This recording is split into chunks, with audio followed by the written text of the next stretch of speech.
Olympics' decade-long wait to return to Goodwin Park is over as they come back to their home for the round of 32 of the Australia Cup for the first time in 10 years. It's been a long time since Olympic last hosted a knockout stage game at their home of Goodwin Park on the opening night of the reinvigorated FFA Cup.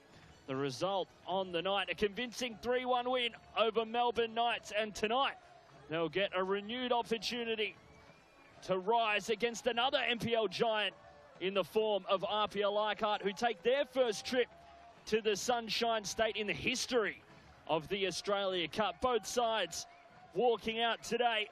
Olympic FC, captained by Danny Driver, the only remaining member of that 2019 Olympic FC side, their last trip to the national round.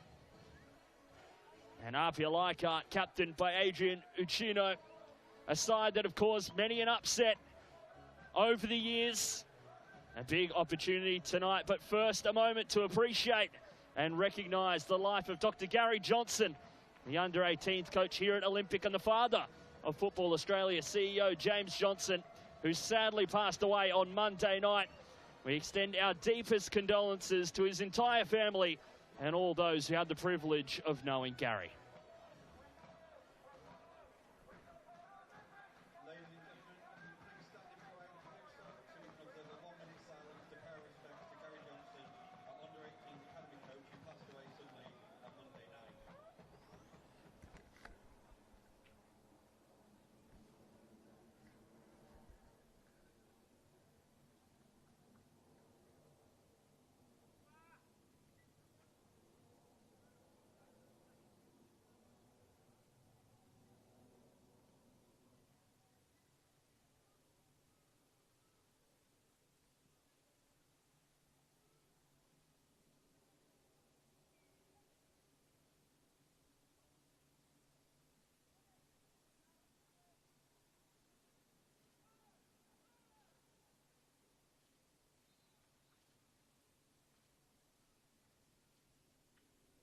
Thank you.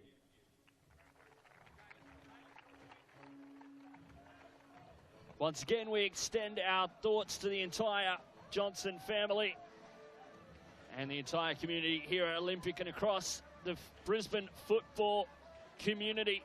Olympic FC wearing the black armbands, and a big game for them, led by that man, Danny Driver.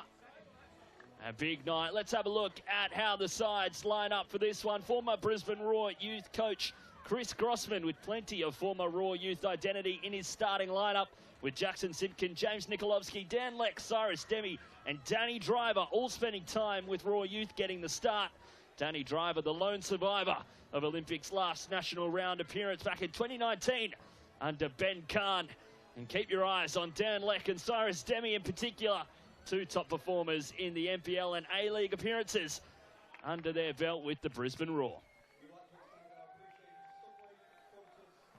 As for Franco Parisi's side, they'll be looking to continue their impressive record in the round of 32, having won all of their previous appearances at this stage, and plenty to be excited about in this squad. Ben Gibson leading the line and leading the scoring for APIA this season with 17 goals in the NPL New South Wales, putting him at third in the Golden Boot race. He'll be helped out up top by Jack Stewart and Jack Armson. Always exciting to watch up top. And the long-time servant Adrian Uchino wears the armband on their trip to Queensland. There is Chris Grossman, former Brisbane Roar youth head coach, led the Roar youth to their first ever finals appearance here in the NPL Queensland, where they actually played here at Goodwin Park against Olympic. Now lining up for the opposite number as head coach, and a big opportunity for him on the national stage. Their first time back on the national stage since they were stewarded by Ben Kahn. They did a great job, did Ben Kahn, leading them to countless grand finals. Earned himself the top job for the Brisbane Roar. And Franco Parisi, a legend of the club. A-League experience under his belt as well. part of so many historic runs for APIA Leichhardt. They beat Melbourne Victory in the past, Western Sydney Wanderers as well. They're the Giant Slayers.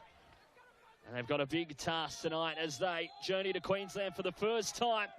And we are underway in the round of 32 of the Australia Cup as Olympic FC host APIA Leichhardt, Queensland, first New South Wales, first Italians. What a battle it is. Campbell Johnson here in commentary, joined as ever, 54-time Matilda, M. Gilnick and M. On the wide shot of the camera, we can see a lot of smoke coming from the clubhouse. It's not a fire, it's not a flare, it's just the Suva going off. Yeah, I was just saying to you earlier, I've spent a lot of Wednesday nights here playing against the Olympic boys, and it's nostalgic, that smell, I can tell you that. That is the souvlaki. But what a night it is for some football. As Cyrus Demi, the former Brisbane Roar player, cuts it back. And it is cleared by Moata Marlow. But they may get another opportunity. Cyrus Demi.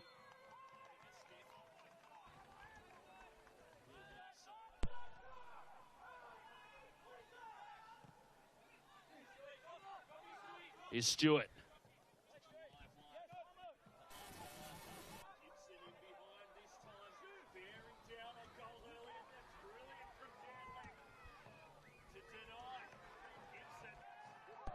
And the converted midfielder showing his prowess. Danny Driver, such a mainstay of this Olympic side. He's been around the traps for a long time. With Brisbane Roar and QAS beforehand. And now with a number of this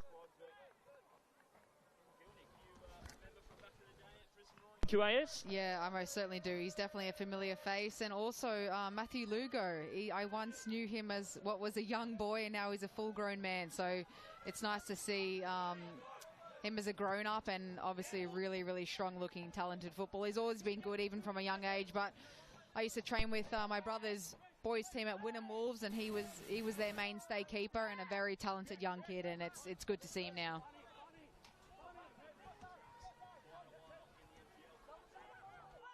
Queensland scene, and a foul given the way of Cyrus Demi that time. Matty Lugo played for Albany Creek Excelsior, which we saw Moreton City Excelsior play in the Cup just last week. Helped them to a premiership and grand final double. Played for Logan Lightning as well, earning them promotion from the FQPL up into the NPL. For Rochdale as well, has been around the traps, as well as a previous stint at Moreton Bay United last year, where he played in the Australia Cup against Heidelberg in the round of 32. A very journeyed player. Here's Driver with the free kick, the centre back. Launching it long, headed back in by Dunn. And they'll be able to clear through Kuda. The Futsal representative, Michael Kuda. And Cody Maud, the diminutive right wing back, to the rescue for his side. Here is Maud.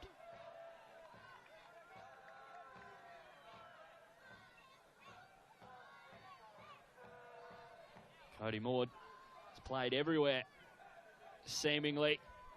Former Brisbane Strikers player, spent the last few years with them here in Queensland, but has played for the likes of Rockdale, Illington, Bankstown City, Coniston FC, and an opportunity potentially for Olympic here. Just trying to muscle their way through, and it's out wide for Maud now. Into the feet of Farr. Blocked by Kuda. Leck now. Can't get it out of his feet.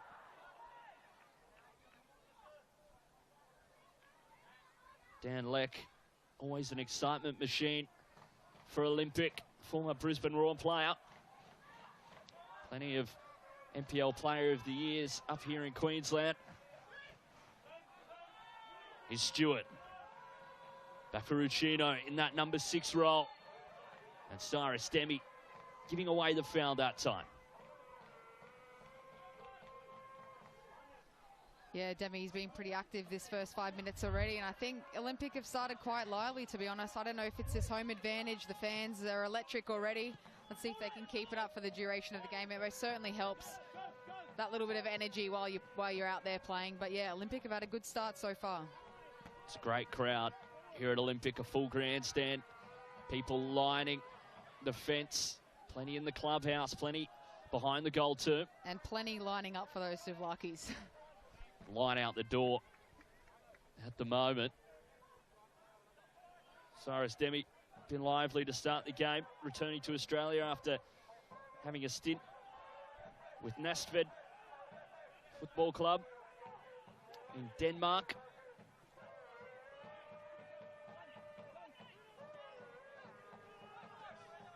And he's a great story, is Cyrus Demi. Broke out onto the scene with the Brisbane Roar in the Australia Cup just a few years ago. Now the strike coming in from Armson. The opportunity, Caspers. Tees it up, Uccino. Big tackle from far, but clean. Out wide with Askew, the former Olympic player himself. Now suiting up for the sky blue of Leichhardt. Eddie Caspers going to ground, no foul given. Here's Lathan Dunn. Simpkin with a heavy touch. Riley Thompson-King unable to clear his lines, the former Gold Coast United player. Of course, playing with them in the MPL here in Queensland. You can hear the drum of the Olympic faithful. And boy, does it liven up the atmosphere here at Goodwin Park. Cyrus Demi stopped dead in his tracks. Anthony Bazanis in goal for APIA Leichhardt, a familiar name to some, the younger brother of Dean Bazanis. A very familiar name. I thought that rung a bell. Dean's a great guy. I've met him a couple times. Obviously, the fiance of Steph Catley, a good friend of mine. So yeah, good to see that the apple doesn't fall far from the tree, and he's following in his brother's footsteps.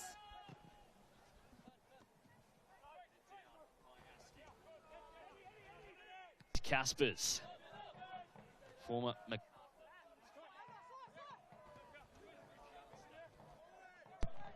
the brother of Western Sydney Wanderers women's player Holly Caspers, had a very good season in the Liberty A-League most recently, and tidy feet from Ben Gibson that time. Here's Stewart out wide, low driven ball, plenty of numbers for Leichhardt, and what a save by Matty Lugo. And somehow, 3 APIA Leichhardt players open in the box. And they can't beat Matty Lugo.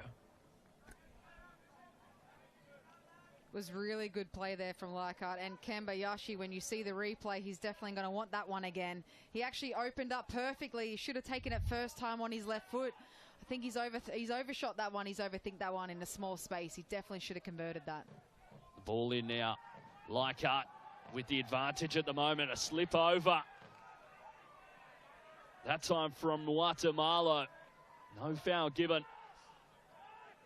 And just touching on that previous opportunity as well, a completely breakdown of the defense from Olympic. 3 Leichhardt players in the box. You cannot allow that to happen. And a wake-up call early for this Olympic side. And Stewart hooking it back into play. Uccino. Driver struggling to clear his lines. Here's Leck. Simpkin, one of those players who played under Chris Grossman for the Brisbane Roar Youth. Moved back to where he plays junior football at Brisbane City under Matt Smith, former Brisbane Roar captain. And recently moved to reunite with Chris Grossman halfway through this campaign. They could have used him last week against the Western Sydney Wanderers in what was a spirited performance from Brisbane City. Now the opportunity for Caspers, and it will be cleared in the end by Sono. And Demi once again sat down. That time by Josh Simmons. Physical at the heart of defence. And the youngster, Cyrus Demi, feeling every bit of it. Yeah, the game's really taken a turn. It's been more in Leichhardt's favour. You can actually start to see that cohesion between these players. They seem to have quite good relationships. They've been able to find some pockets and streamline play in behind nice and early. So they're starting, just especially these last 2-3 minutes, just to grow back into the game. APIA Leichhardt, they won the league last year, top of the league at the moment, and you compare that to Olympic, who've been up there and abouts over the last few years in the past under Ben Khan, and at the moment really trailing behind in the NPL Queensland. Looking nowhere near finals, a bit of a down year, but an appearance in the Australia Cup can certainly liven a campaign. Here's Kuda. A long way out, drifting the ball in, and Matt Lugo, alert to it, able to hang on.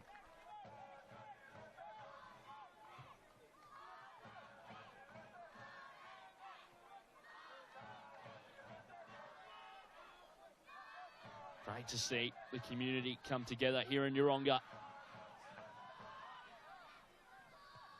A proud club, and they're putting it on show. Here's Farr. Played his junior football here at Olympic before, playing with the likes of Logan Lightning and Moreton Bay United, returning back to his club where he's played his youth. Here's Demi, looking to put that ball in through for Lyndon Farr. Now on the ball, Lathan Dunn linking up the play. The former Mackay Magpies Crusaders man, just trying to hound Dakota Askew. Gibson doing enough to wrangle the ball for his side, but gives away possession. Here's Leck. Driver. Good ball for Simpkin now.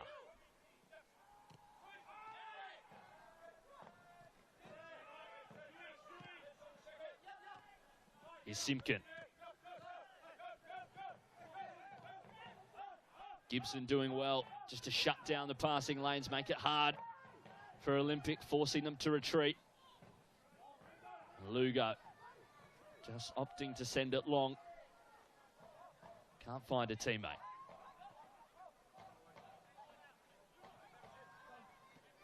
Olympic playing with a front three at the minute. Lyndon Farr on the left, Lathan Dunn on the right. Cyrus Demi through the middle. Dan Leck just in behind. And Demi is brought down that time. The foul going his way. The captain, Adrian Uchino, giving away the foul. Had a stint when he was a junior with Frosinone in Italy. Did make his debut against Regina in the Coppa Italia. Almost 15 years ago, that stint in Italy. Now Maud. Leck. Thompson King. Looking for the feet of Demi, trying to flick it on. It will end up for Leck now. Trying to find Dunn in the middle. And it is cleared by Michael Kuda. Physical from Danny Driver on Ben Gibson, who's looked impressive early in this game.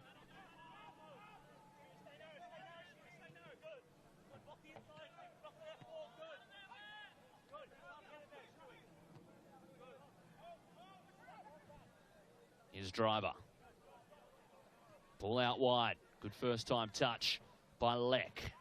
Demi just struggling to control it slightly. Back in by Sono. Demi. Edge of the box now. Just forcing away Eddie Caspers. Dunn flicked into the box. Sono now. And he's cleared by Kuda.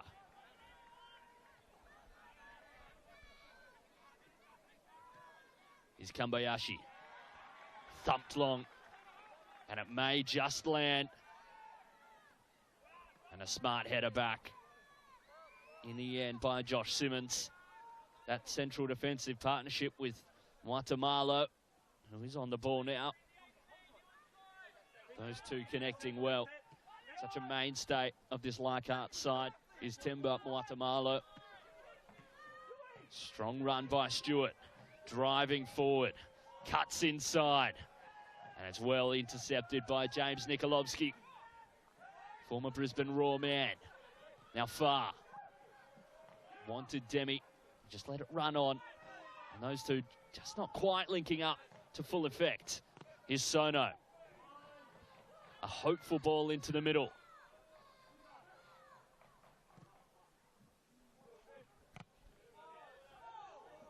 Yeah, look, it might be early, but it just seems from up here that Olympic are maybe just a little bit frantic, struggling for answers. Up here, Leichhardt are doing a lot better at breaking down. Their off-ball movement is a lot better. Their relationship between passes have been much better. I think Olympic just need to slow the game down, almost just string a few passes together and get some momentum happening, because the link-up play between Leichhardt has been phenomenal. And a great example of it here. Ben Gibson just sliding around on the turf, but it was beautiful between himself and Kambayashi.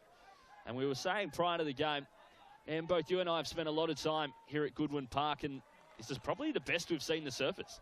Yeah, it definitely wasn't this good back in the day when I was on it. It's, you know, it's a little roughed up on the outskirts here for the wingers, but look, it's as good as it's going to be at this ground. It's had its fair share of football over the years, so yeah, definitely the best surface I've seen here at Goodwin Park in a very long time.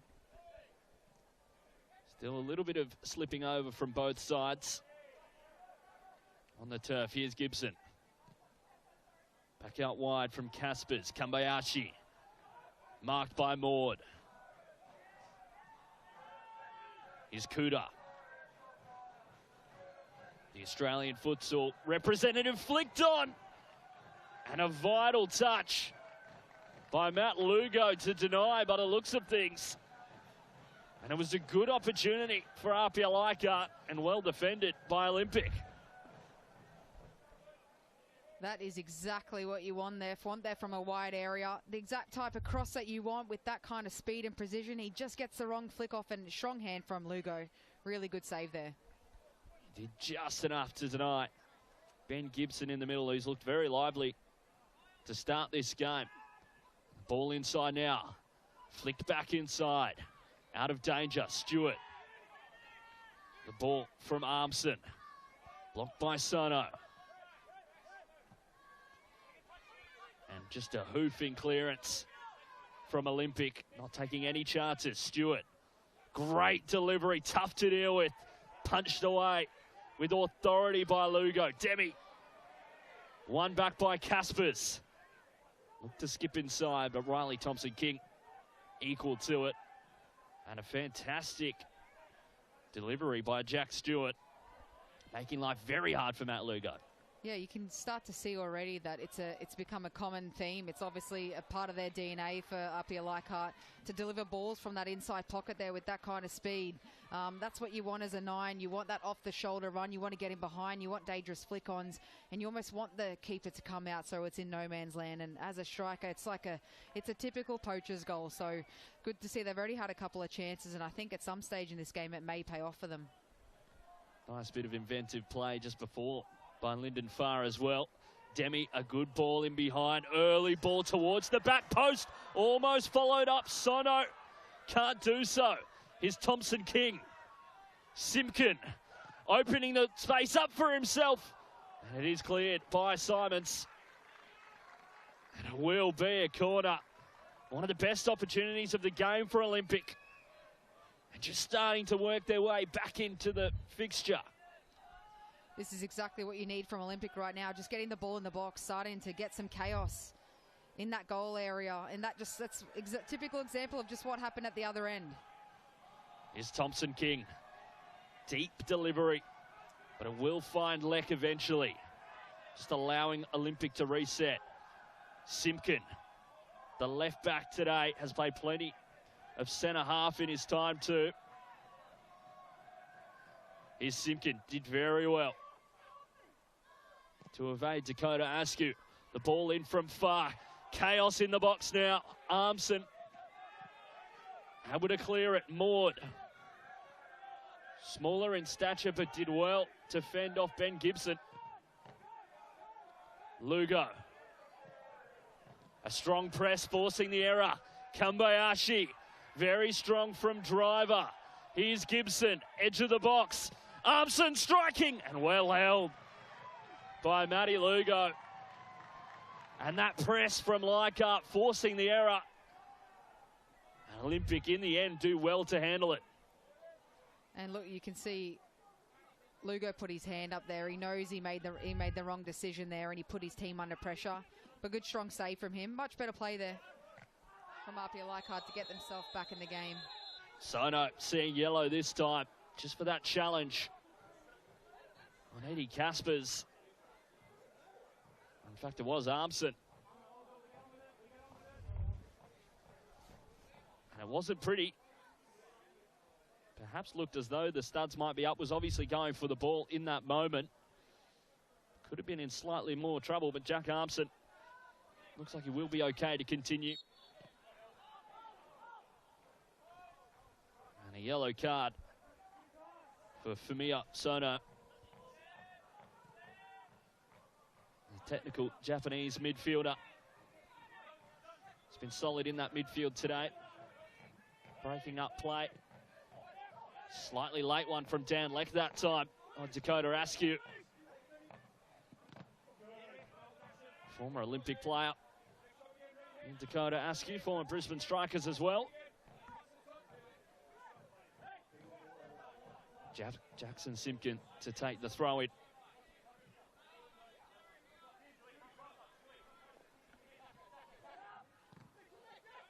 Farr does well.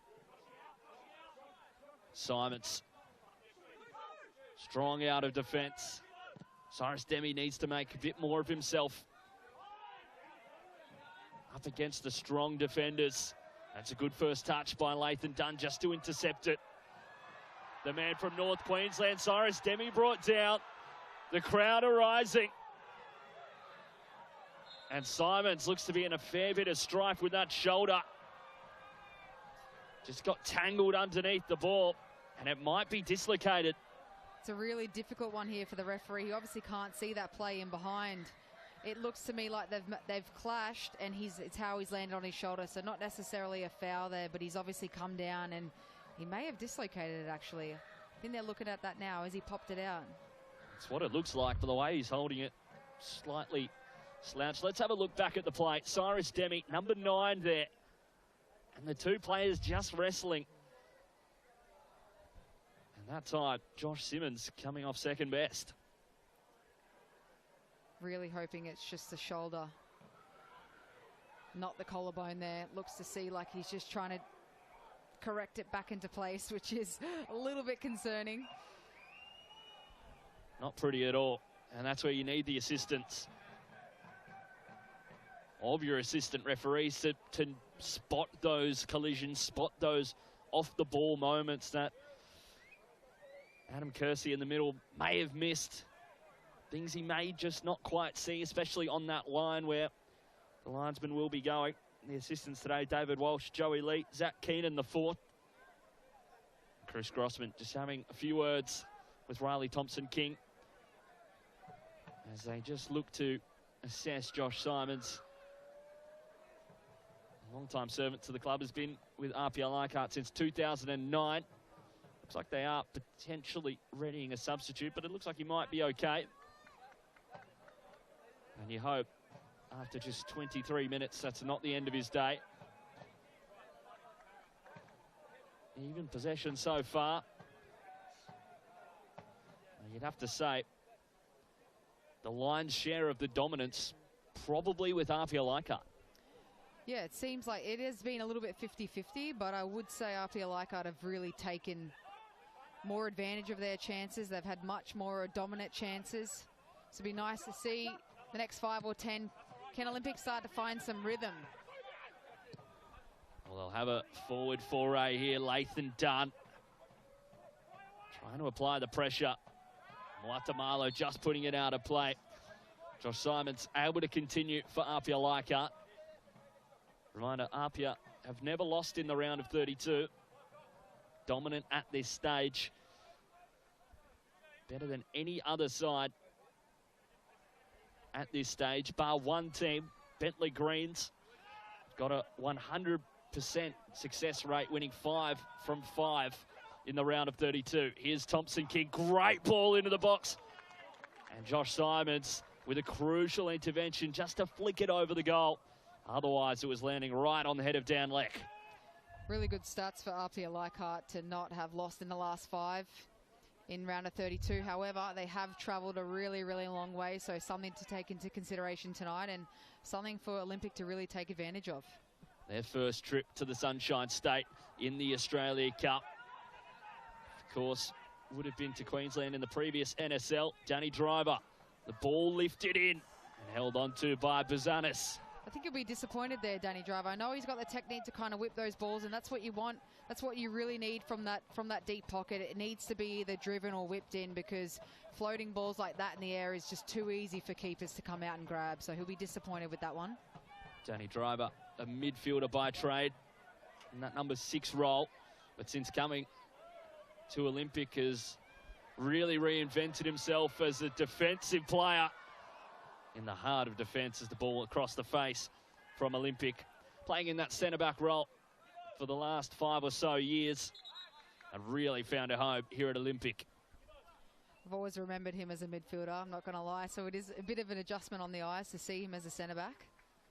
And there will be a change made. Josh Simons, his day coming to an end after that one, and it may be something a little bit more severe on that shoulder. And his day coming to an end. Nicholas Azone coming on and filling that centre-back role. Not what you want to see from a player who's come a long way for an Australia Cup trip. Has been a crucial part of so many strong APIA Leichhardt sides. And they'll be without one of their starting centre-halves for the rest of the game. And what might be a big impact for them at the moment, it looks like Michael Kuda will slot into that centre-back role. He'd be really frustrated right now, but he must be in a lot of pain. It mustn't have come good, so it's disappointing for him. He has travelled a long way. One of their key centre-backs. Bit of a blow there here for APIA Leichhardt, but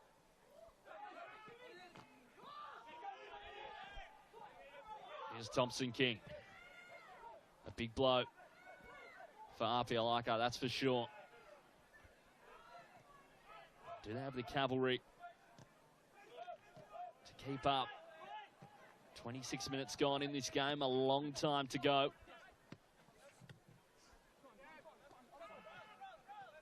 Thirteen teams have booked their place in the round of 16, of course. The draw will be done directly after tonight's 3 games. We'll see their fate, whichever side comes out on top tonight. They'll find out their fate for not only the round of 16, but also the quarterfinals, the semi-final, and of course the final. They'll know how the dominoes will fall if they manage to go on to win the next game and the next game. Of course, we've never seen a member federation side win the tournament, as Sarastemi fouled once more. That time by Adrian Uchino. We've seen Brisbane Strikers reach the semi-finals. Plenty of sides reach the semi-finals. Just the one team reached the final in the form of Sydney United. That match against MacArthur, where Dwight York's at the time side did come out victorious. Of course, that cup run from MacArthur started here in Queensland, but up in Mackay as the ball delivered, flicked on by Dan Leck. Kept in play by Farr. Leck. Sono.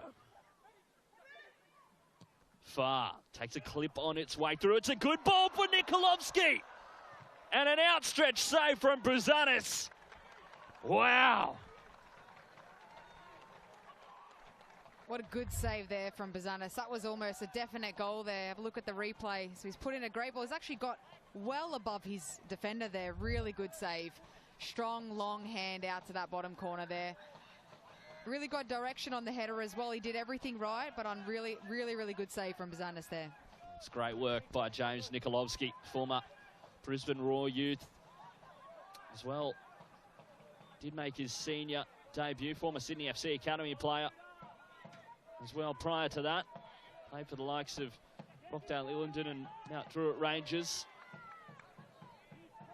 Made his Brisbane Roar senior debut in the Australia Cup last year.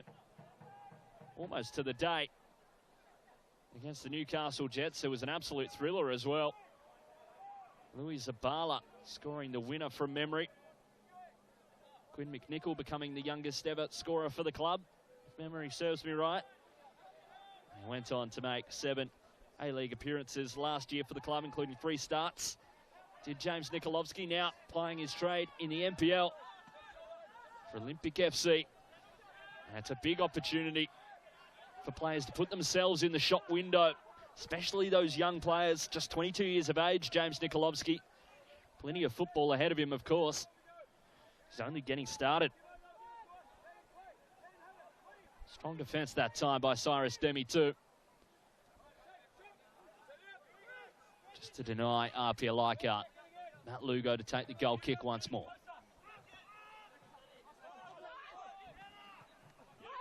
Leck perhaps had more time than he thought.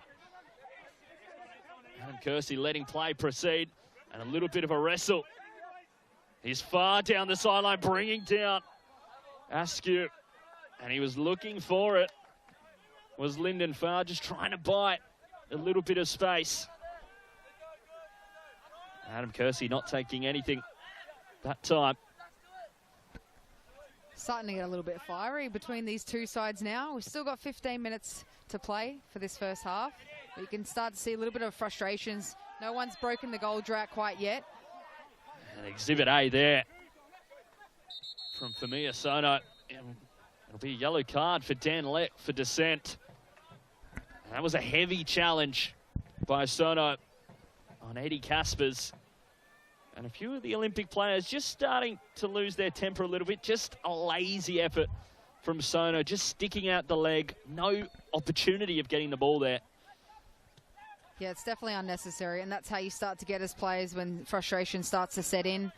Neither side have had big opportunities in the last few minutes, so tempers are starting to flare just a little bit. We've had the privilege of watching it 5-10 metres away from us when it got a little bit heated over here on the sideline, but I think that first goal just needs to be scored to settle the nerves, to grow into the game, and then we'll start to see some much better ball football now play. Coming across the face was a good delivery. Armson, Kambayashi, just struggling to wriggle through, and it will be a goal kick. But you're right, those nerves, you can feel it out there on the pitch at the moment. And Olympic really feeling that home side advantage, with the fans getting loud behind the goal. It was a good delivery once more from Jack Stewart, who's been sensational down this right-hand side today. Yeah, he's been really good, and for Olympic, they definitely don't want to be the first team to go down a goal down. So they've been really aggressive, probably more aggressive than necessary in the way that they're defending right now. But it's kept them at 0-0 so far. So it'll be good to see if once they grow into the game, a few more opportunities down their side. But for right now, APIA Leichhardt have had the better chances. It was well intercepted by Jackson Simpkin, the former Churchy man, coached by Warren Moon in high school, and a foul this time from Jack Armson, bringing down Lyndon Farr. And just feeling that kneecap after the fact, Lyndon Farr pulling up a little bit sore from it. Definitely a tactical foul there. You can see exactly where he's going if he didn't make that challenge. It's a tough one. Those are always hard to watch. It's the one you don't want to be on the end of as a player. A switch of play from Riley Thompson-King. It's a good ball and a good touch from Dunn this time. Looping ball in the box, and he's an excitement machine on that right-hand side. Lathan Dunn. He couldn't find a teammate that time. Good bit of skill there. I think Cyrus Demi just maybe wasn't on the same page as him. Just needs to be a little bit more of a poacher, a little bit more of a threat. Constant anticipation as a number 9. It's a number 1 priority. Fox in the box, we like to call him. Lathan Dunn, no stranger to the Australia Cup.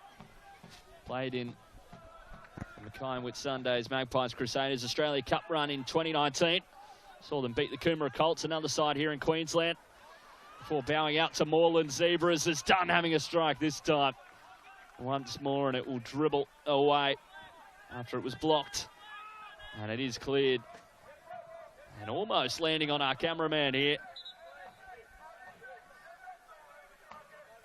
Just having to fend it away.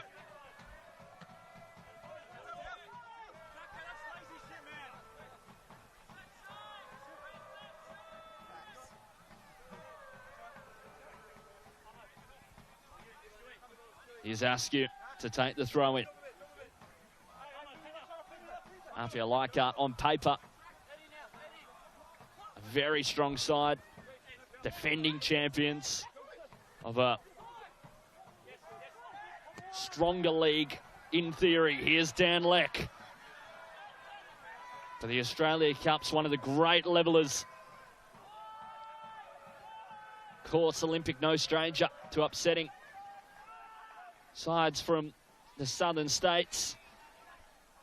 Defeating Melbourne Knights on the opening night. A famous club, of course. Very big club. They've had cup runs of their own in the past. 10 minutes to play in this first half. And nothing separating the sides. Gibson. One back by Sono. Gibson returning the favour. A sweeping attempt from Maud. And now Kambayashi with a burst of pace. And Riley Thompson-King showing the same. Very strong. And the advantage and foul. Giving the way of Olympic, much to the cheer of the home support. And Riley Thompson-King doing so well to get back, win the ball back for his side. Good from both players there, going forward. Nice electric speed there, and what quality defending that is. Kambayashi looked like he was away for a moment.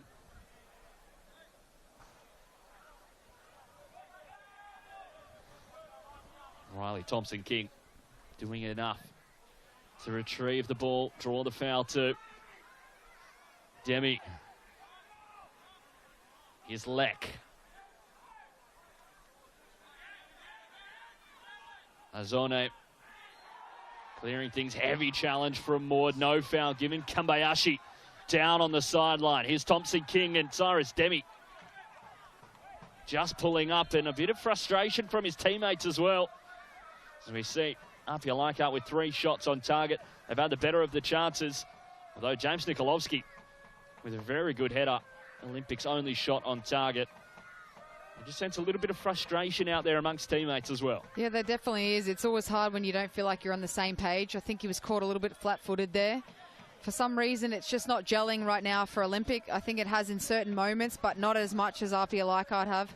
And I'd just like to see when Olympic get in the box, they take a little bit more risk, a little bit more 1v1s, because that's the time where defenders are most nervous, where they make the most mistakes. They dive in, they lunge at tackles. So be much better to see in these last few minutes of this first half if they can start to really be a bit more aggressive in their front line in the way that they attack. Mixing up their game a little bit more, getting in behind. Haven't seen them get in behind at all this first half, really. And have many one-on-one opportunities. So hopefully they can grow into the game and have more of those chances. Kambayashi back out there after a little bit of treatment. They're able to clear the danger. Only for the moment. Here's Armson. Askew. An incisive ball in the end. Nikolovsky with a strong challenge. And Olympic able to stream away with the ball. Here's Maud. Down the right-hand side. Blocked by Kambayashi. Did very well. Thompson-King. Sono. Under pressure. Not a great back pass, but James Nikolovsky does enough for his side. Here's Thompson-King. Giving that ball for Dunn. Good first touch. Trying to head it in behind for Demi. Does retrieve the ball, though, does Lathan Dunn. Here's Farr. Marked by Armson. Simpkin, good first touch from the youngster. Simpkin going through and brought down. No foul given, no penalty given. And it does go out for a corner. But the Olympic crowd up in arms. And this is exactly what you want to see more of from your strikers, taking chances. That for me, that could potentially be a penalty there, maybe not. But they're the risks that you want to take in the box because they might end in a penalty. Farr with the ball in this time. Demi takes it down on his chest. Sono with the strike and held by Buzanis. This game springing to life. It was a great run from the left back, Jackson Simpkin, in the box. almost drawing a penalty. It was a good hit by Sono. Not bad forwards play by Cyrus Demi either, just to bring it down, trying to get the shot away. And he might get an opportunity here. Cyrus Demi just struggling to control it. The ball in behind. Caspers looking for Gibson. Simpkin doing enough just to head it and give his goalkeeper an opportunity. Matt Lugo, who gives a little shove back to the young striker in Ben Gibson.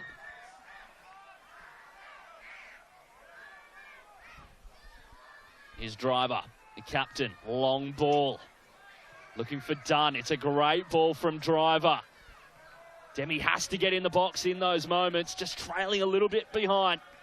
Yeah, they need a little bit more from their strikers. I think you need to make your second runs. You need to dart in behind, across the face of goal. You need to get in that front post. I think Cyrus Demi is just struggling to find his hold-up play, struggling to make runs in the box for now and get on the same page as some of his other players. But the priority of the 9, especially when your wide players have the ball, is to make second runs, make second movements, cross the face of goals. And everyone knows that the role of the striker is to make a near post run. I was just about to say that. Correct me if I'm wrong. You want your striker there going towards the front post, your far side winger to the back post, and maybe your 10 coming into that penalty spot area? Absolutely. 3 clear options. And what it does with that striker making that first near post run is it drags out a defender, and that opens up a game. The defender either goes with you or they don't. So there's 2 opportunities there. And it starts to break up the play and the shape of those defenders. It becomes more chaotic, and it gives you much more opportunity.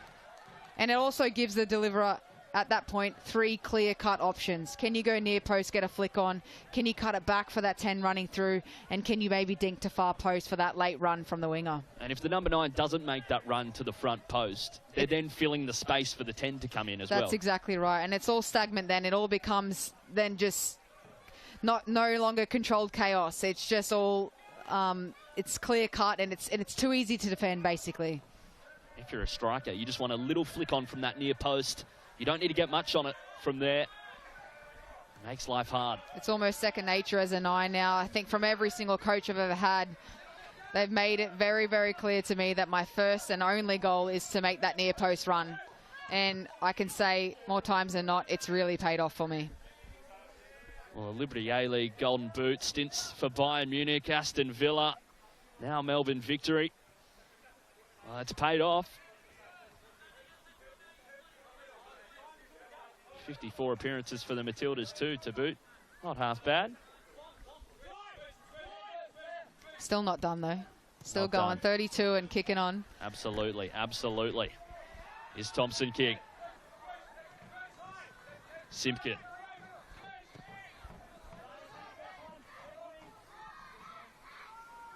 Physical that time from Demi, and gives away the foul. And Guatemala. Perhaps a little bit hard done by, very clearly. Bit of a hip and shoulder, but the judge to have fouled that time. I think you can start to see Demi, he's maybe getting a little bit frustrated with himself. He's probably not having the game that he's like to in this first 40 or so minutes. His hold-up plays, like, I think what's happening is APIA Leichhardt have really done a good job at kind of keeping him out of this game. He's obviously a dangerous player. They've made a focal point of that, so they've done good so far to nullify his strengths, and I think we're starting to see now, especially his last 5-10 minutes, his frustration. Here's Caspers driving inside. Armson. Ball out wide. Cutting inside. The strike away. Into the side netting, though. And it's Jack Stewart on the left-hand side now, just swapping sides with Kambayashi in his final 5 or so minutes. It was a really good effort. Really good effort in a small space there, just to drop the shoulder, coming on the inside, and all you need is to hit one of those corners. I really like that APIA Leichhardt have really switched their wingers around. It just causes a little bit of confusion for those defenders. You have to all of a sudden reset, reprogram, get used to new players.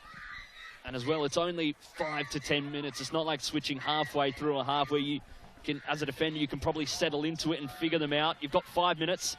You won't figure them out for the next half as well. That's exactly right. You just need it for a short period of time, and the freedom of these strikers is you can always interchange back. So just go over there, see how you go up against that defender, see if it's working for you, and if not, just go back to position. There's no harm in it.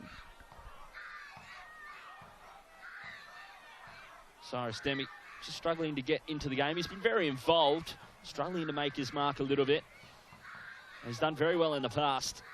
He perhaps hasn't quite come back to Australia and lit it up as much as he'd like, as he's trying to get into the box now.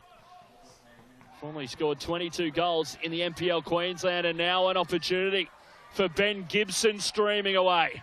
Has options. Won by Thompson King. Leichhardt, can they get something back right at the death? 2 minutes added on here at Goodwin Park. Askew to the near post. Kambayashi! And what a block by Nikolovsky to deny APIA Leichhardt. Wow. It's a really good, exciting run there from Gibson. I think as soon as he knew he had 4 or 5 plays to beat, he probably should have put his foot on the ball. Foul now. Seemingly Kuda coming into the back of Cyrus Demi. It was a great block, you can see in the picture there, by James Nikolovsky. Cyrus Demi is down and looks in a fair bit of pain. Dan Leck, hands on head as well. And the frustration from the Olympic players. And it might be a little bit more serious by the frustration you can see on their faces. Jackson Simpkin nearby us as well. Played in high school with Cyrus Demi. Let's have a look back at it. Just twisting over. Looks like he may have caught an elbow in the back of that. I think if you look a little closer, I think as they swung by, he may have got an elbow in the back of the head, but I think he's actually reaching for his ankle. So I think it's more he may have gone over his ankle there, or he may have copped a stud there. But he definitely looks in a bit of discomfort, bit of concern there around the Olympic squad. Looks like he's getting a fair bit of treatment here. You see from that angle, perhaps just onto the ankle of Cyrus Demi. Looks like he may be okay to continue. May just walk it off. Cyrus Demi, a little bit of a limp. And he's a great story, is Cyrus Demi. Liberian Australian, born in the Ivory Coast. Fled Africa to Australia as a refugee over a decade ago. Couldn't speak English when he came to Australia. Was failing English and maths at Churchie, just around the corner from here, not too far away, in grade 9. And by the time he graduated, after being coached in high school by Warren Moon, former Brisbane Raw coach, current Papua New Guinea national team coach, he was flying, #1 in the school in English. He's a law student. As the ball in now for Olympic right before the break. Thompson King. Can't find the target that time. Back into the fray, Cyrus Demi. Not stopped by that slight injury. And that will be half-time here at Goodwin Park. Nothing separating the sides at the break. After a very enticing first stanza. Leichhardt with plenty of opportunity, showing plenty of promise. But Olympic holding out strong. It ends at half-time here. Olympic FC 0. APIA Leichhardt 0.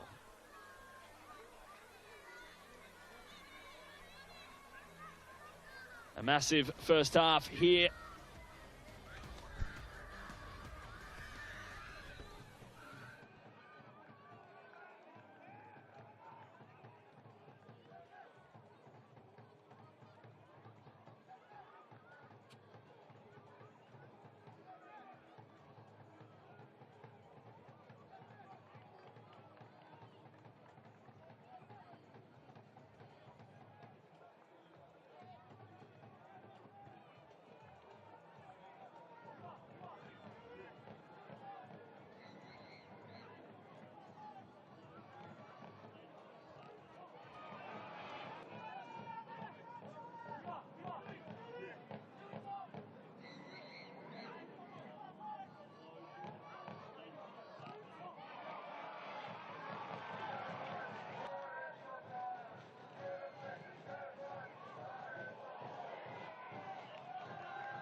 Welcome back to Goodwin Park after a fiery first half here in Yeronga, here in Brisbane.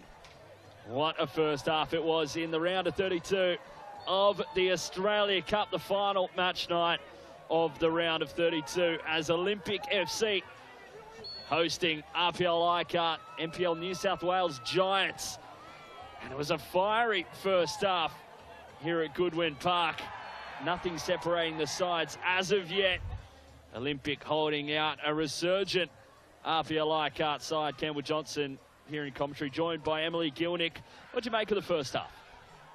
Yeah, look, it's been quite an even game, hasn't it? But I think if you were to argue, I think APIA Leichhardt have probably had the better chances as they've gone forward. Both teams have had chances, but I think there's been a little bit more critical, a little bit more on frame. I think they've had better relationships between the players. And look, as you see there, what a big chance that was. He'd want that one back for sure. He just overcooked that opportunity. They've had some really, really good play, especially through their wingers and finding plays in between the box and in between lines. And, you know, they're lucky to have not already been 1 or 2 goals up. And down the other end, we had a really good opportunity from the Olympic side there. We had a strong head for Bazanis. So, you know, it's fair game right now. So both sides will be looking to come out and put their stamp on the game. Ben Gibson's been strong through the middle for APIA Leichhardt, but the highlight has really been Kambayashi, in particular Jack Stewart, mostly on the right-hand side of APIA Leichhardt. He's been really good for them. He's been involved in almost all the play. Yeah, Gibson and Kambayashi, exactly. 2 players for me that have been crucial and almost involved in everything that APIA Leichhardt have cooked up this first half. After early domination, you'd probably say from Leichhardt, a couple of really good opportunities, a wake-up call from the opportunity for Kambayashi in the middle. Olympic really started to work their way into the game. They started to grow into the game. I think they started to just string a few passes together, like we said earlier in the game, and their strikers are being a little bit more ambitious in front of goal.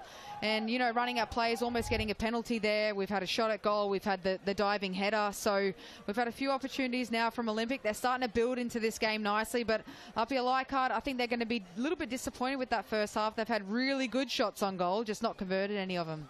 We've been talking about how APIA Leichhardt looking the better of the two sides at the moment, on top of the game at the moment. But you look at the stats here, and apart from, you know, there's not too much between these two sides. And in the final third entries, Olympic leading, perhaps just the quality, though, separating the two sides. That's right. It's extremely marginal. If you're a stats person, you're coming in, you're thinking Olympics on top right now. But being here at this football match, it's pretty evident that APIA Leichhardt are probably the slightly stronger team right now, with more clinical chances. But look, Olympic have started to come into the game this last 10-15 minutes of that first half, and I'm sure they'll be a little bit happier with how they've gone into the shed, so they'll be looking to come out strong this second half. And on the other hand, APIA Leichhardt really, really want to come out more dominant, because they'll be disappointed with the chances they haven't put away. We've seen frustrations growing for both sides. How do you see both Olympic and APIA kind of betting those frustrations, apart from throwing in challenges? How do you see either of them kind of breaking the deadlock? I mean, with the goal, wouldn't that be nice? I think it's going to be, this first goal is really going to determine a lot. I think both sides are extremely frustrated. There needs to be something that separates the two, but it's going to be the deciding factor for me. I think if APIA Leichhardt come out early and strong, it's going to help them settle into the game, and it's going to make Olympic even more frustrated, and vice versa. So I really think, for me, Olympic actually needs to come out stronger than APIA, because right now they're a little bit more frantic. They're still frazzled. They're finding their feet. So, yeah, they'll be having a big talk in the sheds right now about how important it is and how aggressive they need to come out this second half. Still plenty of quality in both sides to get into this game. APIA needing to get one back after showing some early quality. Olympic frustrations setting in, and they've got a big home crowd here. There's plenty more to come in the second half, and it is right around the corner. Stick with us.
ladies and gentlemen, can you give appreciation for Olympic FC coming back to the second half?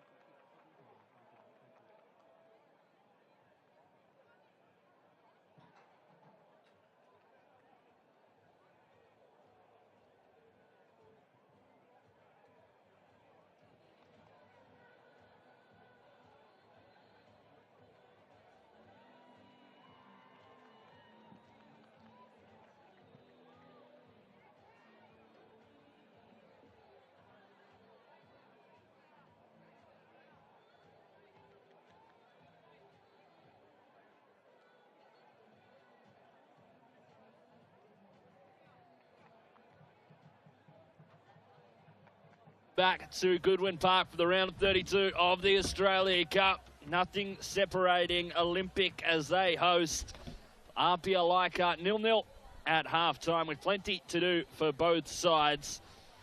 And Olympic holding out strong against an APIA Leichhardt side who won the NPL New South Wales last year, leading the league this year, and it's a big mountain for them to climb in the second half, M. Gilnick.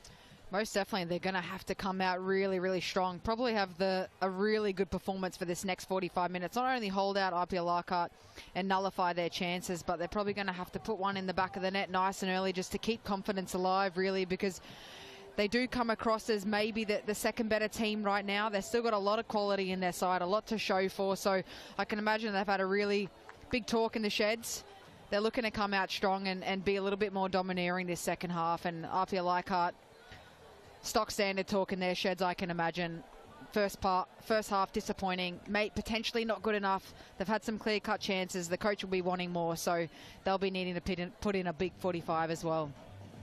Well, I'll tell you what, it's always a pleasure to call with you, M. Gildick, not only because your company is so fantastic, but you also have this knack of somehow always getting us and the crew food from the clubhouse. Last week it was against Brisbane City. We got sorted out with a few pizzas, which was absolutely stellar. Nice Italian club there. And today at halftime, man walking across the field with a whole tray of suva for us in the crew. I can see some very happy faces amongst the crew here. How do you do it? You've got the magic touch. I think it could be the Croatian blood, but I want to say it's all about who you know, but I know absolutely no one here. I just looked at this guy and I said, look, the Suvas, and you know, he's delivered. He's come in at halftime. It was a 50-50 whether he was going to come back with some souvlakis, and he's delivered, and they are absolutely delicious. So thank you, Olympic FC. We're really enjoying them. I thought it was a write-off. I thought it was no chance. I back you 100%, but I thought, you know, it's a long walk from the clubhouse all the way across the field. It is, but he's done it. He knows better to fuel us for this big second half, because I'm sure we've got a lot in store. We do indeed, as we are back underway in the final match night of the round of 32 of the Australia Cup.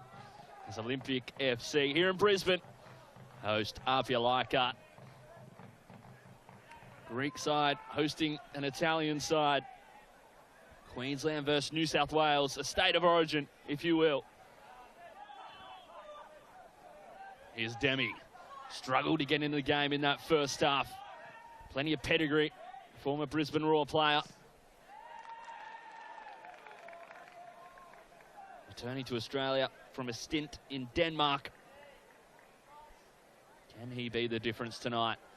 Olympics wingers looking very strong and exciting in Lyndon Farr and Lathan Dunn on either side. Here's Demi now in the box for Olympic. An early opportunity, can't find a teammate. And Michael Kuda, the Australian futsal representative, able to clear the lines for APIA Leichhardt.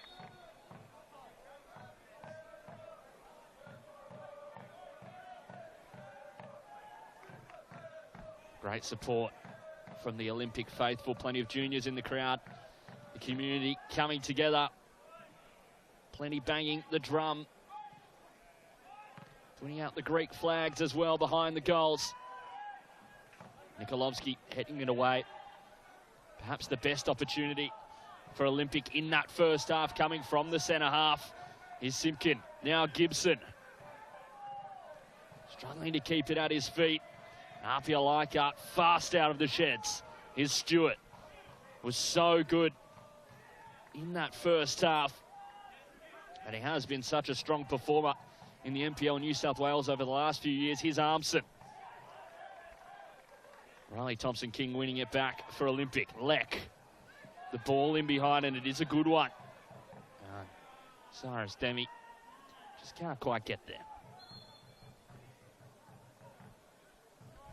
I am really surprised to see a whole bunch of kids out here on a Wednesday night. I know I would be nagging. School night, it is a school night. We talked about it last week. I mean, I'd be begging my mum and dad to be out here on a Wednesday night watching these boys, these young kids looking up to these boys one day wanting to be in NPL and potentially A-League. So, yeah, they've got lucky there. It is a school night.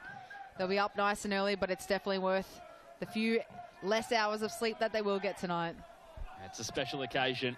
Anytime a side gets to host an Australia Cup round of 32 or indeed any further stage match, always great, whether it be NPL opposition or whether they get to host A-League opposition. And of course, it's a special occasion for Olympic FC, their first time hosting at Goodwin Park since the opening night of the Australia Cup back in 2014, the renewed and revised edition of the Australia Cup, as Michael Kuda can't find a teammate. Their first time hosting here at their home of Goodwin Park in 10 years. They've hosted home games, but they have hosted them at Perry Park in Bowen Hills, the home of Brisbane Strikers and the spiritual home of Queensland football. As Dan Leck just tried to find his way through traffic, couldn't do so. And Nikolovsky does well to keep that in play, under pressure too. Here's Sono. And a wry pass from James Nikolovsky. The switch of play from Uchino, very good. Threading the needle that time. Here's Askew up against his former side. Here's Dakota Askew. One change made in that first half. Nicholas Azone coming on after Josh Simmons was forced off with injury after coming together with Cyrus Demi. Looked to be his shoulder, perhaps just dislocated, pushed on for a brief moment before he couldn't continue any further. And it's pushed Michael Kuda into centre back. Nicholas Azone at left back now for APIA Leichhardt. About the only change of the match so far in what was a fiery first half is Caspers.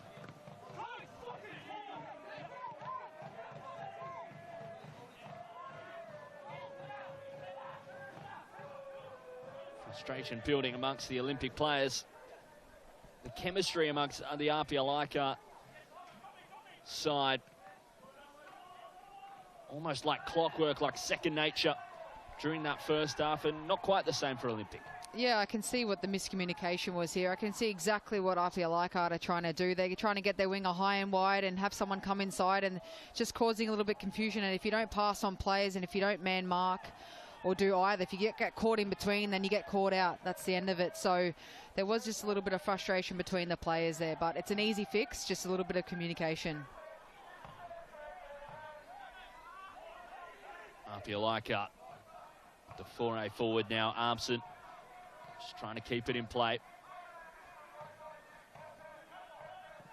Does well to do so, but gives away possession. Here's Leck, flicking it over for Demi, holding off his man,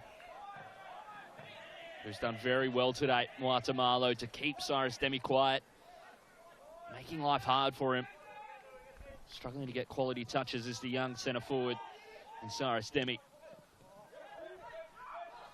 He's shown his quality so much in the past for the Brisbane Roar, both at Brisbane Roar youth level, in the A-League as well. Earned a move over to Denmark.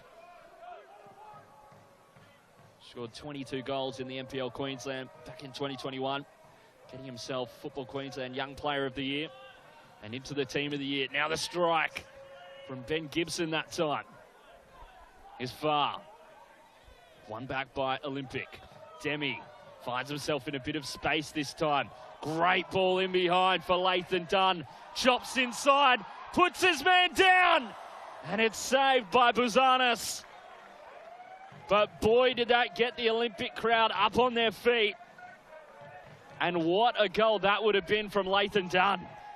Dunn did everything right there as a striker. He left his man sliding in, and the only thing that was lacking was the execution on the finish. He had the whole entire goal. As we can see in the replay here, great ball out wide. He's realised that he's not going to blister him for pace, so he's cut inside, done everything right, shaped him up. The goalkeeper was set. All he needed to go was bottom corner. And a swipe there from Driver opens things up for Gibson. Leichhardt going the other way, no foul there. Here's Thompson King. Smart turn. And that was a thing of beauty from Leighton Dunn. Just to chop inside. And it'll be one that Nicholas Azone will want to forget. They're not made to pay the price for it. Here's Demi. Can he get some confidence from that? It was a great ball in behind from the young striker. Here's Kambayashi. Switch of play. Now Stewart. Caspers. Kambayashi. One back by Olympic. Here's Leighton Dunn again. Skips inside. Lovely flick from Leck that time. Demi back to him. This is lovely football from Olympic. He needs assistance, does Dan Leck. Here's Thompson King.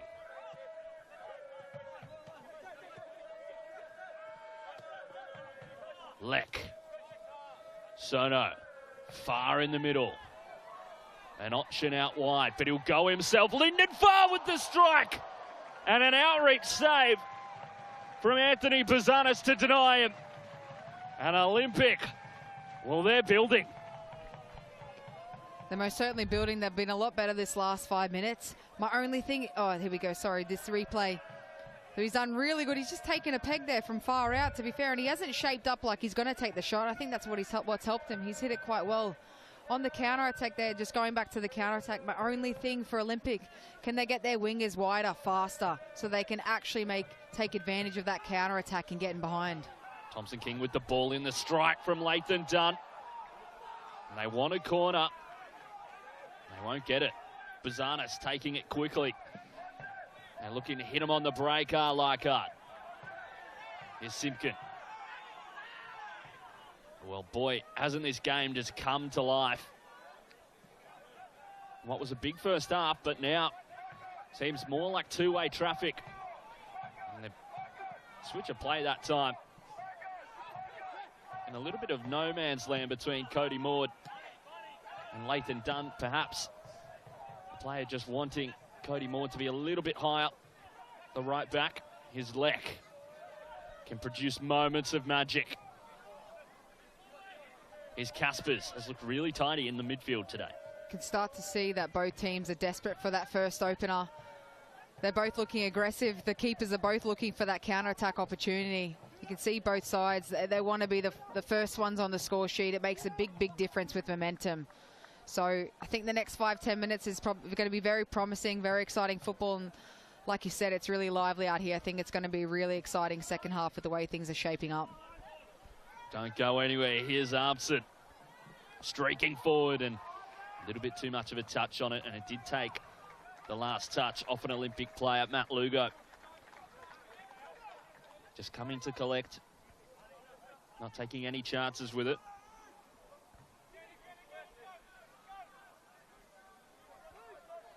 Scores elsewhere. Perhaps another cup set brewing. We've seen a few in this round of 32. Heidelberg currently leading Central Coast Mariners, the current premiers of the A-League. We've seen Sydney FC down early in the cup. Last night we saw one as well, as Wellington Phoenix knocked out by South Melbourne. The first time we've seen two in the round of 32 cup set, so it's really shaping up to be an exciting competition this year, and could it be the time that a side goes all the way?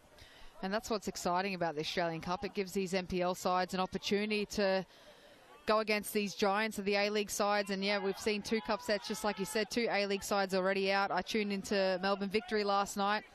That was good to watch. But yeah, NPL, it's such an opportunity for these boys, not only to get noticed for some potential A-League opportunity, but to finally come up against higher pedigree and see where they place themselves, not only as footballers but as clubs. See how far off the mark they are. And those nights in the Australia Cup, I know a lot of NPL players even rank a good cup run where you maybe get to play A-League's opposition, maybe you get a cup set. A lot of them rank that higher than potentially even winning a grand final, winning a premiership, because it's so exciting. It's cup football. Most definitely. That's what is exciting about cups. It feels like finals football, doesn't it? You've kind of skipped the hard road and straight to the cup. It's a different kind of feeling. It's everything you want to be a part of as a footballer. For these NPL clubs, it's a lot longer of a journey than the A-League clubs as well. All the qualifying rounds leading up to this, it's a long journey, a whole season-long journey. Olympic, they recorded a 6-0 victory against Southside Comets in their final preliminary round of this year, the biggest win of any Queensland member federation team in the final round of the qualifying tournament, so any team that made it into the round of 32.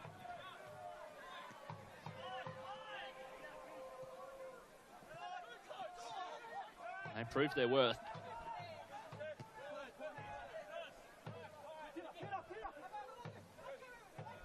Here's Kuda. For that ball in behind for Armson. Danny Driver sweeps up for Maud. He's done. Dropping into those central locations to link up play. Guatemala heading it out. Cyrus Demi brought down, draws the foul that time. They'll look to move it quickly. Sono is Leck. Decisive ball now for Dunn. Another opportunity and another save from Buzanis. A golden opportunity goes begging from the free kick. What an incredible through there for well-weighted pass, but Dunn, I don't think he's realised that the goalkeeper just closed off his angle. He may have wanted to, he may have cut, should have, could have, would have cut inside and just placed that into the bottom corner. But he really cut his angle off. Buzanis did really well there. Fast off his line, really making life difficult. It was a fantastic ball by Dan Leck. And they're just looking to pick on that left-hand side. Ozono, the substitute. Here's Gibson. Well done by Danny Driver just to shut down play. Here's Caspers. Stewart. Looking to skip past far, physical. On that side is Stewart. A tense battle. And the energy in the air lifting up. Here's Armson turning. Inside Kambayashi. Nikolovsky with a vital touch just to deny him. Kambayashi and Gibson have been really tidy this second half. They've been exciting to watch. They're good, both good little playmakers. Getting them on the ball is going to be crucial for APIA Leichhardt. I think they've been starting to make things happen. They're very, very good technical players. Really enjoyed watching them this first half. And they're still coming into play this second half.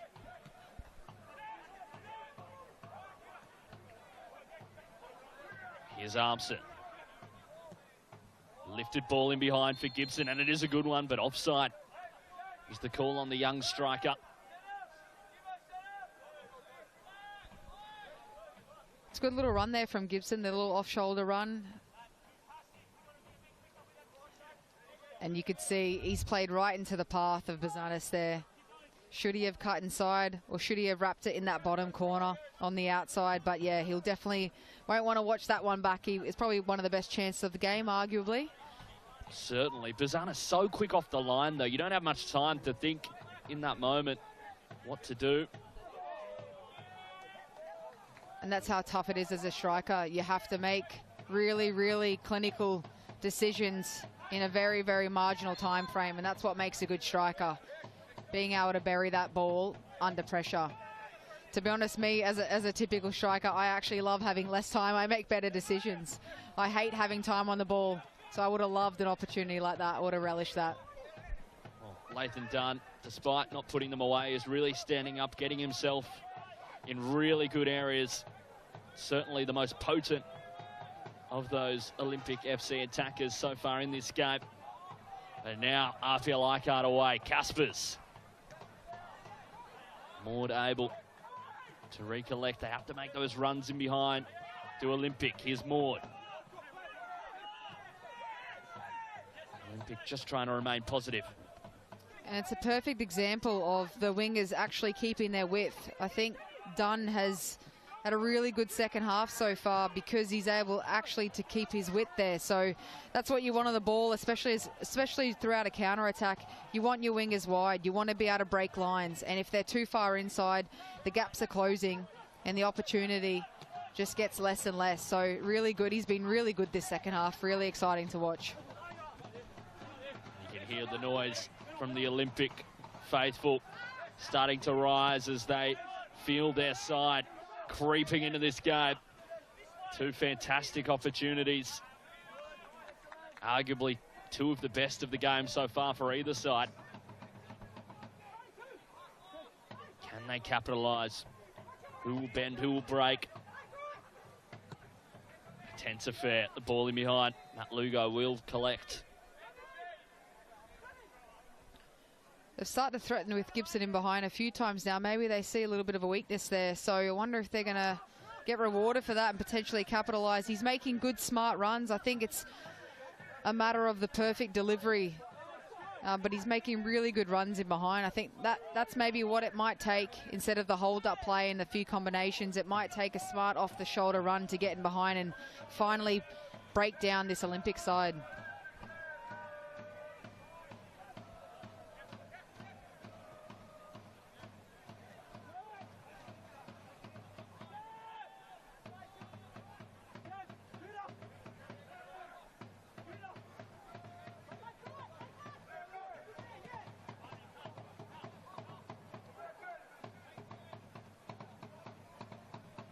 Here's Guatemala.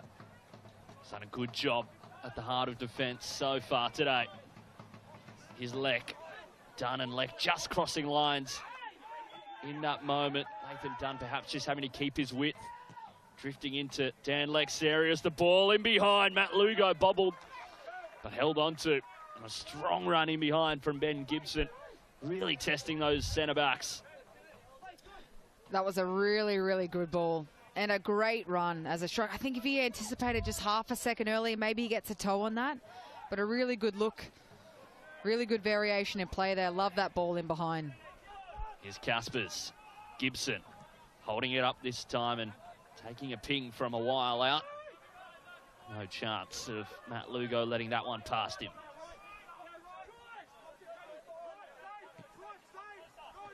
Here's Maud. Great ball in for Dunn. Has Demi in behind, just drifted offside. Perhaps.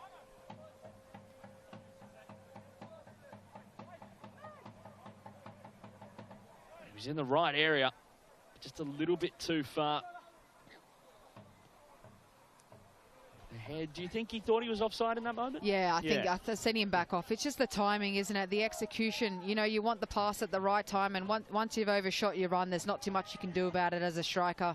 So I think they're just still lacking a little bit of that timing, but it's much better play there from Olympic. They're starting to shoot the gaps, find plays in between lines, a little bit more patience on the ball. I think they just need to gamble a little bit more in pressing numbers so they have a few more options up top.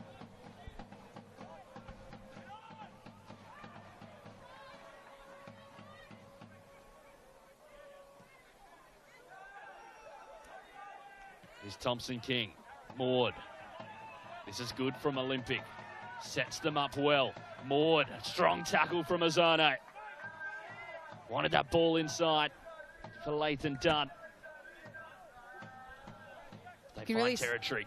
Sorry, you can really start to see Olympic getting some joy on this right-hand side out here. I think potentially some tired legs out here or miscommunication, but the switch of play is starting to hurt APIA Leichhardt, so I think they can really start to push a little bit more aggressively on this right-hand side. Strong head up from Danny Driver that time. Nikolovsky launching it forward.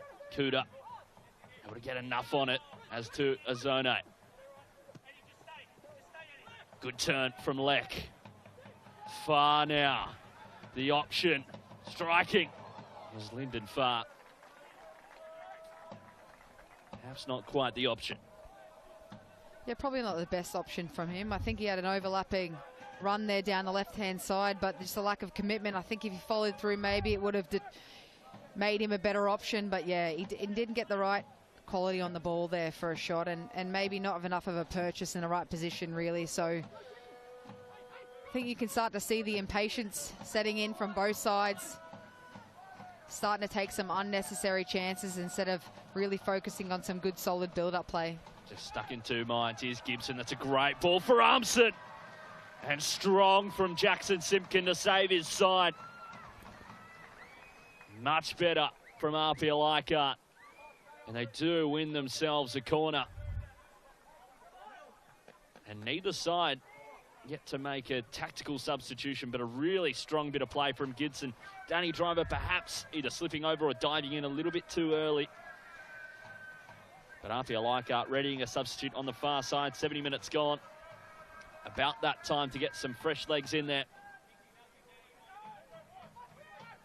We'll get an opportunity here, APIA Leichhardt. Armson towards the front post, flicked on by Sono. Uchino with the strike first time. And the volley dragged wide. And they will make that change. And it's that man who does come off, their captain, Adrian Uchino. Coming on, Maxim Kasalovic making his way on. And an interesting change to make, just to swap that number 6. Often can be the one setting the tempo. We'll see how that impacts things.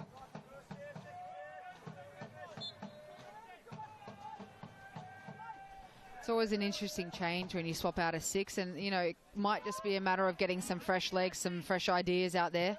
Just a bit of urgency and energy in there, but be interesting to see if he's more of a holding 6 or he's more of a deliverer. But they're going to need him to come up big this second half, because I feel like this last 5-10 minutes, Olympic have really started to grow into this game, really started to create some opportunities. To be fair, they're lucky not to be 1-0 up at this point. They're unlucky, sorry. Guatemala handed the captain's armband, the former Newcastle Jet. Former Sydney FC player as well. Strong centre half, and he has been strong today. He's been in big Australia Cup games. He knows what it's like, and he knows what it's like to win them.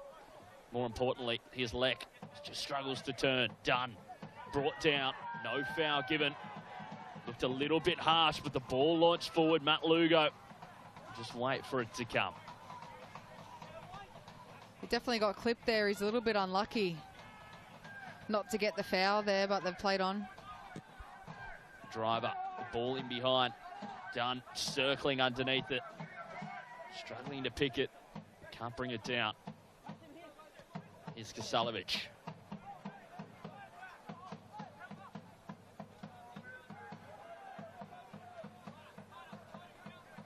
Askew just laying it off, but it's intercepted well by Sono. The crowd rising. Here's Leck. Outside for Maud. Driving at the Leichhardt defence. Done. Into the box now. Demi on the edge. Can he get a strike away? Cyrus Demi spooned. And very wide. A sigh of the crowd following the effort. Just needs to keep his composure, wrap his foot around it. He is such a good finisher. And Azona just falling asleep slightly there. Just manages to keep it in play. Could sense a little bit of frustration from his teammates in that moment, just to pick up the energy, keep that up. He's been on since around the 25th, 30th minute.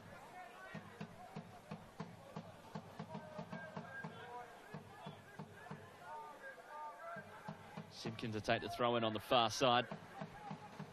Great crowd here at Goodwin Park, showing up for their side.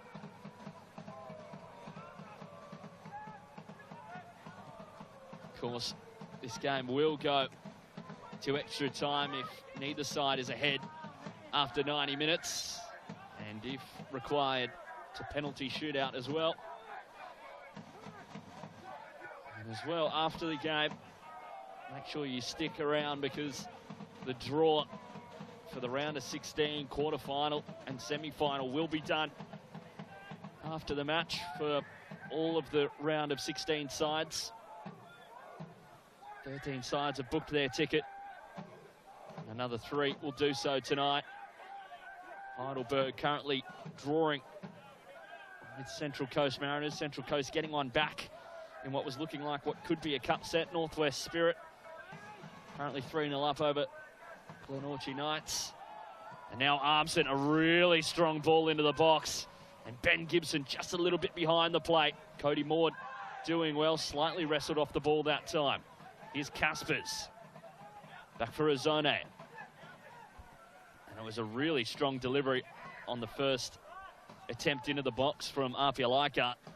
Yeah, I don't think Gibson really expected that ball to come in as early as it did, but that's exactly what you want from your wide players, that strong ball in between the goalkeeper and that flat defense line. He's played it down the line here, and he's looked early, but no one's made that near post run. Once again, we talk about that near post run, or just getting in between those 2 defenders there. That's an easy goal for a striker there. Just positionally, put yourself in between and make that near post run, and anything can happen.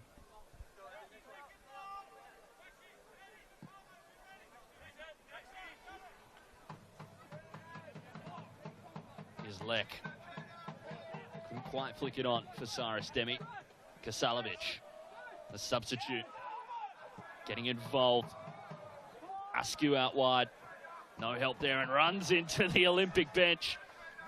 And Chris Grossman, the opposition coach, just makes sure to hang on to him. The former Olympic player, Dakota Askew, running full steam. Chris Grossman, quick off his chair here. Oh, and got you, mate. Don't worry. Don't worry. Always good to see. In a game that's getting tense. Just that friendly nature still in the game.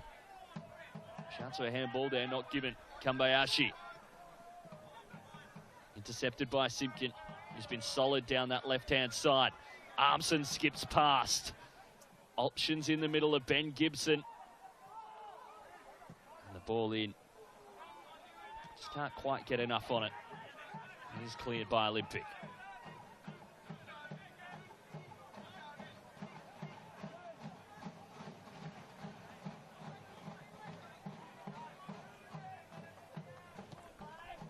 "75 minutes gone." Shouts have come on Olympic from the crowd. Here's Armson driving at the Olympic defence. Stewart inside for Caspers. Stewart again, launching the ball, looking for Gibson. Nikolovsky able to head it away. Lek laid off for Demi. Now a potential opportunity, and it is thumped away by Michael Kuda. Matt Lugo just shepherding it out of play.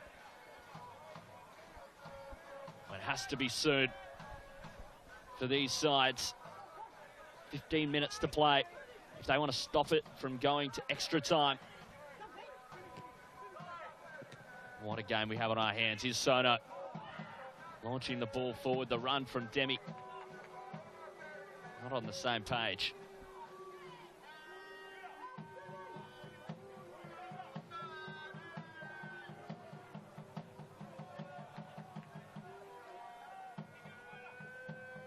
Here's Guatemala. Buzanis. Lifted ball out wide for Askew. Riley Thompson-King getting a touch on it, but only into the path of Ben Gibson. And well won by Nikolovsky that time. Getting into a wider position is Farr. Lek. Good ball out wide for Maud. Driving now, has Farr. Touch inside. Not many options in front of him. Lovely flick from Dan Lek that time. Farr driving, can't get past Muatamalo that time. And really inventive from Dan Lek, the former Brisbane Roar player. Here he is again. Simpkin. Demi looking for that rebound off Sono. Can't get it, and that frustration building for Demi up top. Here's Lech. APIA Leichhardt packing those central areas. Lech still. Lech dribbling through now. Out wide for Dunn. Waiting for options. Flicked in. Edge of the box for Sono. Can't keep it at his feet. Player down in the box. It is Matamalo, and he will get attention.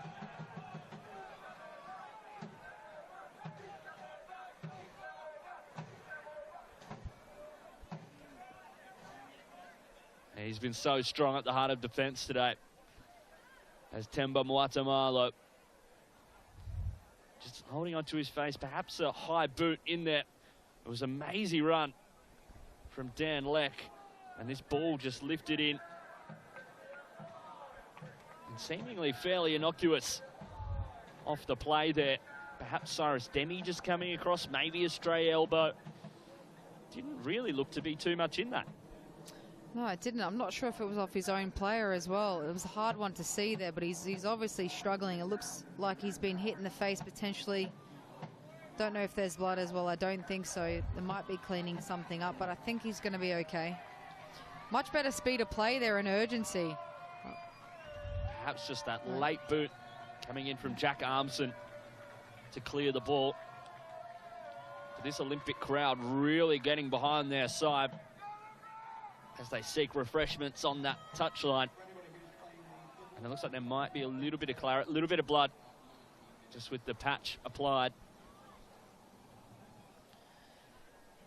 Olympic have been a lot more aggressive when they're going forward now, and I think that's really starting to pay off for them now. They're starting to play with a little bit more urgency, a little bit more prowess up in front, and they're starting to switch to play a little bit more. I think that's helping them as well and really capitalise out in wide areas. And I think it's getting to the pointy end of things now where there's going to be some fatigue, there's going to be lapse of concentration. You've seen from both sides just in this last 5-10 minutes, they've both split each other down the middle, found gaps, got in behind. So it's end-to-end stuff here right now. It's going to be a thrilling last 10 minutes, to say the least. The Olympic Ultras behind the goal there, right next to the change rooms, getting behind their side. Temba Matamalo still down. Long-time servant, over 150 games for the club. One-time Sydney FC player. Was contracted by the Newcastle Jets as well. Plays junior football with the Sutherland Sharks and Rockdale City before being poached by the Sydney FC Academy. And if he's unable to continue, it looks like he's getting a little bit of Vaseline just applied to the forehead there. Yeah, it tells us one thing. It looks he might have a bit of a gash that's opened up right there, and they're trying to stop the bleeding with a little bit of Vaseline to fill the gap there. So he doesn't seem to be looking too well. Hopefully he hasn't got any signs of concussion there, and if they can stop the bleeding, I can imagine that he should be able to continue. Get the headband on. Dan Lech just checking in on him.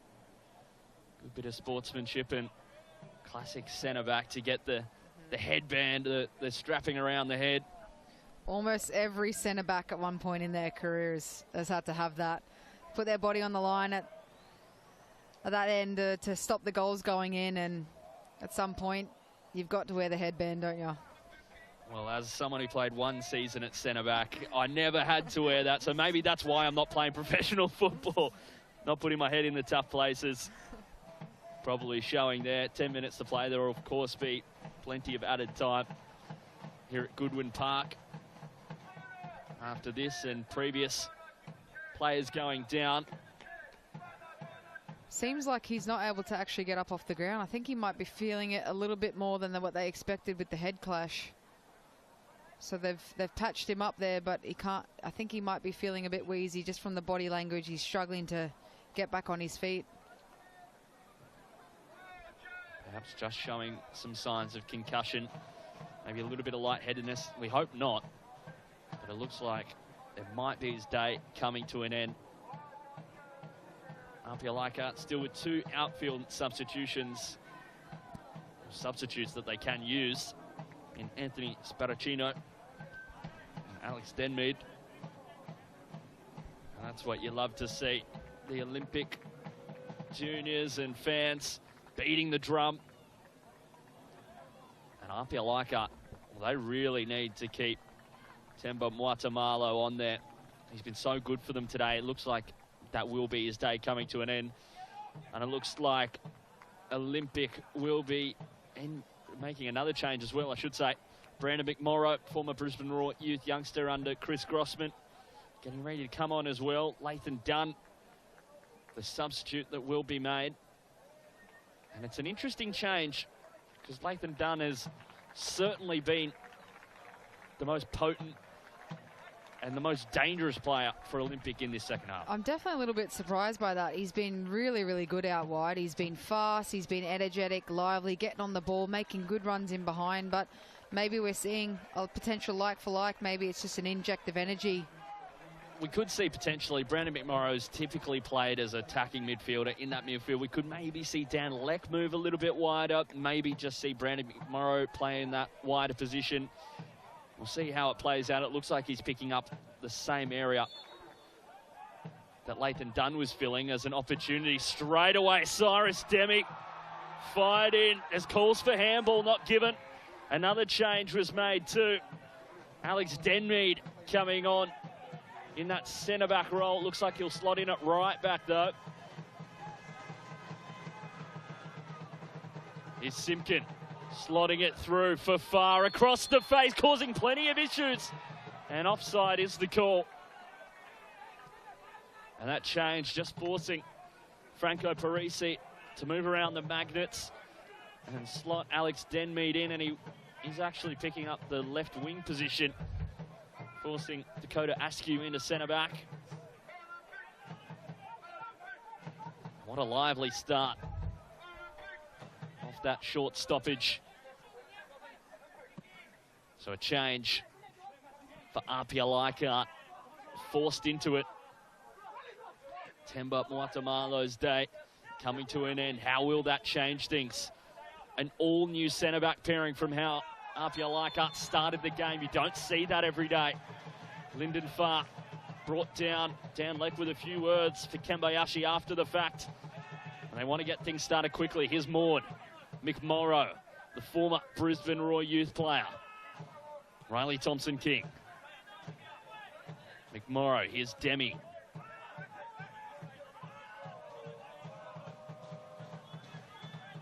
Maud, back from Sono. Maud still going, the defender. Just pushing over Azone. Those two a little coming together. Here's a journeyman, is Cody Maud. Playing all across Australia, Rockdale, Illington, Bankstown City, Coniston FC, Dandenong City, Adelaide Blue Eagles, Adelaide Olympic, Brisbane Strikers. It's a big list. As well as having overseas spells, I should say, in Lithuania, Gibraltar, and the English non-league too. Here's Denmead, Armson. Is this the opportunity for Leichhardt? Denmead, the substitute, parried away. And Nikolovsky struggling to get rid. And it's still open. Armson with the volley. Now, teed up. Kasalovic goes down. Armson with the strike and the foul. Given the way of APIA Leichhardt. Wow, it's firing up here. What an exciting 30 seconds there from Olympic. They're causing absolute chaos. They have maybe 2, 3, 4 opportunities in one single moment. Sorry, from APIA Leichhardt.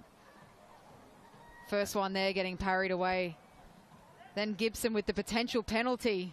He may have had a clause for it, and it may be a first-time shot there, but he's come back in and just miscued the pass there, and they've taken the foul. So can they capitalise on this first free kick? Alex Denmead getting straight into the action. We've got confirmation that, I mean, there's no surprise, but Temba Muatamalo is a concussion substitution. And look at that wall. 3-6 players for Olympic. Right in front, close range. It's not easy for either side. Not easy for Olympic to defend. The strike headed down. Askew. And they'll stream away now. Olympic sent long. And that's a tough one for Nikolovsky. to handle. He is struggling after the fact. We may have another concussion concern. I think he's definitely taken that in the face, and he actually attempted to try and get back on his feet, but I think he's really struggling there. May have just been in the noggin, to be honest, but he is struggling. But you could tell that was definitely the numbers in the wall there was for a reason. They've obviously done their homework. They've obviously got some really good shooters there from just outside the box there, but good defending, body on the line. Clutched at his nose straight away, tried to keep going, but of course with player safety you really have to be concerned about the concussion here. Let's have a look back. It looked like it may have just copped it in the nose perhaps, and that hurts. That hurts. That is a painful one. You'd much rather that smack bang in the middle of your forehead. He's actually headed down and it's hit him smack bang on the nose there. So it can be really dangerous if the ball hits you upwards in the nose, but he's pushed his head down onto it. So yeah, I can imagine that was hit with some force as well. So he'd be feeling that one, and hopefully we've got no blood out of the nose there. Hopefully no blood, hopefully no broken nose or anything of that ilk. If he does, if anyone watching at home knows any good numbers for any plastic surgeons around the country, perhaps.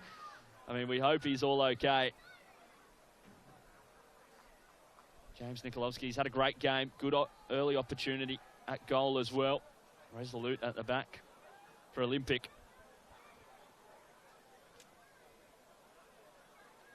Yeah, potentially holding the towel there now to stop the blood flow. So the modelling career could be over. He's just looking now to make sure it's all clear. Like he's good to go, getting back up on his feet. We'll be able to continue. The former Brisbane Royal Youth Band, former Sydney FC Academy as well. He does soldier on. Does the young defender. He's done well today. And time about to expire here at Goodwin Park, but I think it's fair to say there'll be a lengthy amount of added on time, stoppage time. I think getting close to about 5 to 10 minutes, certainly. I think both teams would opt not to have the extra time. Heavy legs start to set in around this time. I think that both sides will be desperate to get the last clinch at goal. So I can imagine these last, however many extended minutes there are, it's going to get fiery. It's been a long game. If they have to go to extra time, it'll get even longer.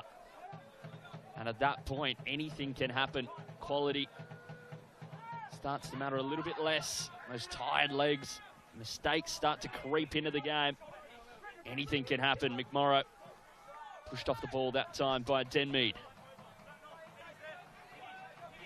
8 minutes added on. We've just had the confirmation at the ground.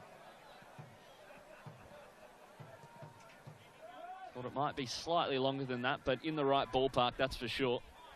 Still certainly enough time for both sides to clinch 3 points here, so 8 minutes, plenty of time to make something happen. Which side will send their fans into euphoria in these final 8 minutes? Plenty of time to be a hero for your side, to write your name up in lights and in the history books of the Australia Cup. Here's Gibson. Kambayashi. Cutting inside. Stewart, great ball for Gibson, just straight offside, and the flag does go up. Yeah, and he knew he was offside there. He tried to hold off. Maybe getting a little bit of cramp there. So as you can see, like we said, fatigue is setting in.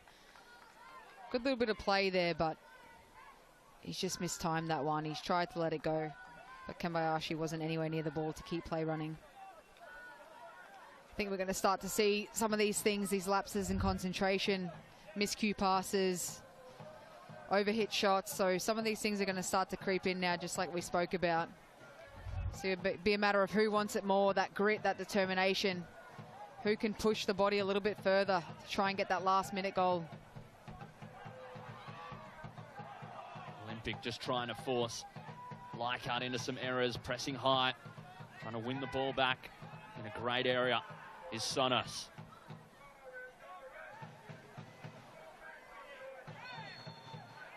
Brought down.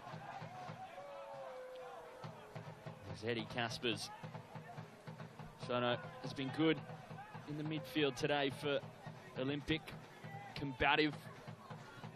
What they need to provide something a little bit different from what they have in that midfield. Here's Denmead. McMorrow, the substitute. Able to get a touch on it. And Lugo sending it long. Caspers can't get under it. Demi does well. And Askew flicking it on. Here's Thompson King. They just need one opportunity. Ozone. Denmead driving at the tired Olympic defence. Denmead getting the shot away. It is blocked by Driver and retrieved by Matt Lugo. And that cramp starting to settle in among all players. The pickle juice not too far away, I'm sure. It's only around the corner, I can tell you that. Look, he's been really good, Morrow, since coming on. It's exactly what you expect from your game changers that are coming on. To be lively, get back in defence. As here's Demi. Has McMorrow, his former Brisbane Raw youth teammate. McMorrow. Sono. Maud providing that forward run. McMorrow now.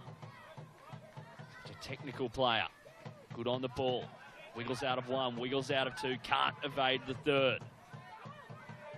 Thompson King. Just need one moment of magic. Here's Leck. Maud. Leck now. Inside for McMorrow. Physical from Eddie Caspers. Leck. Sono. Sono down the line for McMorrow. First time inside for Lyndon Farr. Staying under the ball. Leck headed inside for Thompson King. Zone with a vital header. Lyndon Farr gets a toe to it and does send it out for a goal kick. Every moment matters from this point on. Olympic just struggled to break down APIA Leichhardt in that moment. Denmead wrestled to the ground by Riley Thompson King. Here's Kasalovic, one of the substitutes for APIA Leichhardt.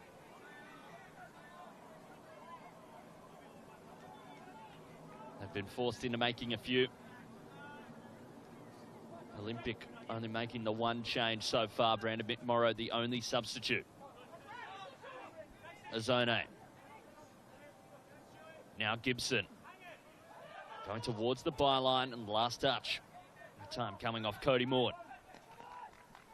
Just 3 minutes to play in stoppage time.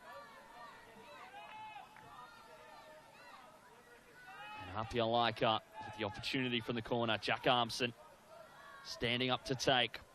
Could this be the moment for APIA Leichhardt? Armson to deliver.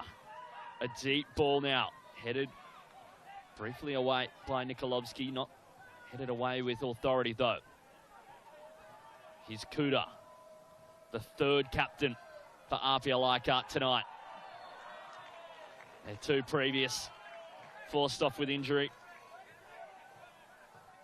Or at least Temba Muatamalo was. Adrian Uchino brought off. We started the game with the armband. Here's Demi. They need numbers forward to Olympic. Demi, that touch, just too heavy. And Sono, an unfortunate reception. Dan Leck just drifted offside as well. And perhaps both players copping a slight late one. Cyrus Demi and Dan Leck down on the ground. Dan Leck returning to his feet. Cyrus Demi still feeling it a little bit. We saw him down earlier in the game, of course. Hopefully he's okay.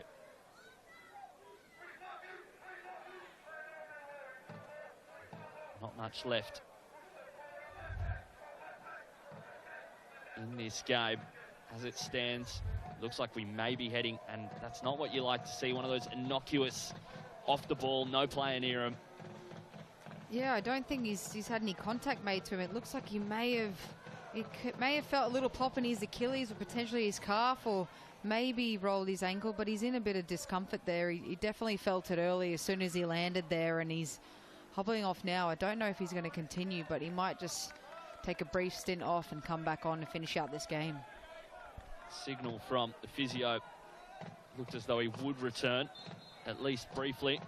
Whether he continues the rest of the game is yet to be seen. He does come back on. I would say, though, not with a particular spring in his step. But he is straight into the action. Sono. Kasalovic does well. Kaspers.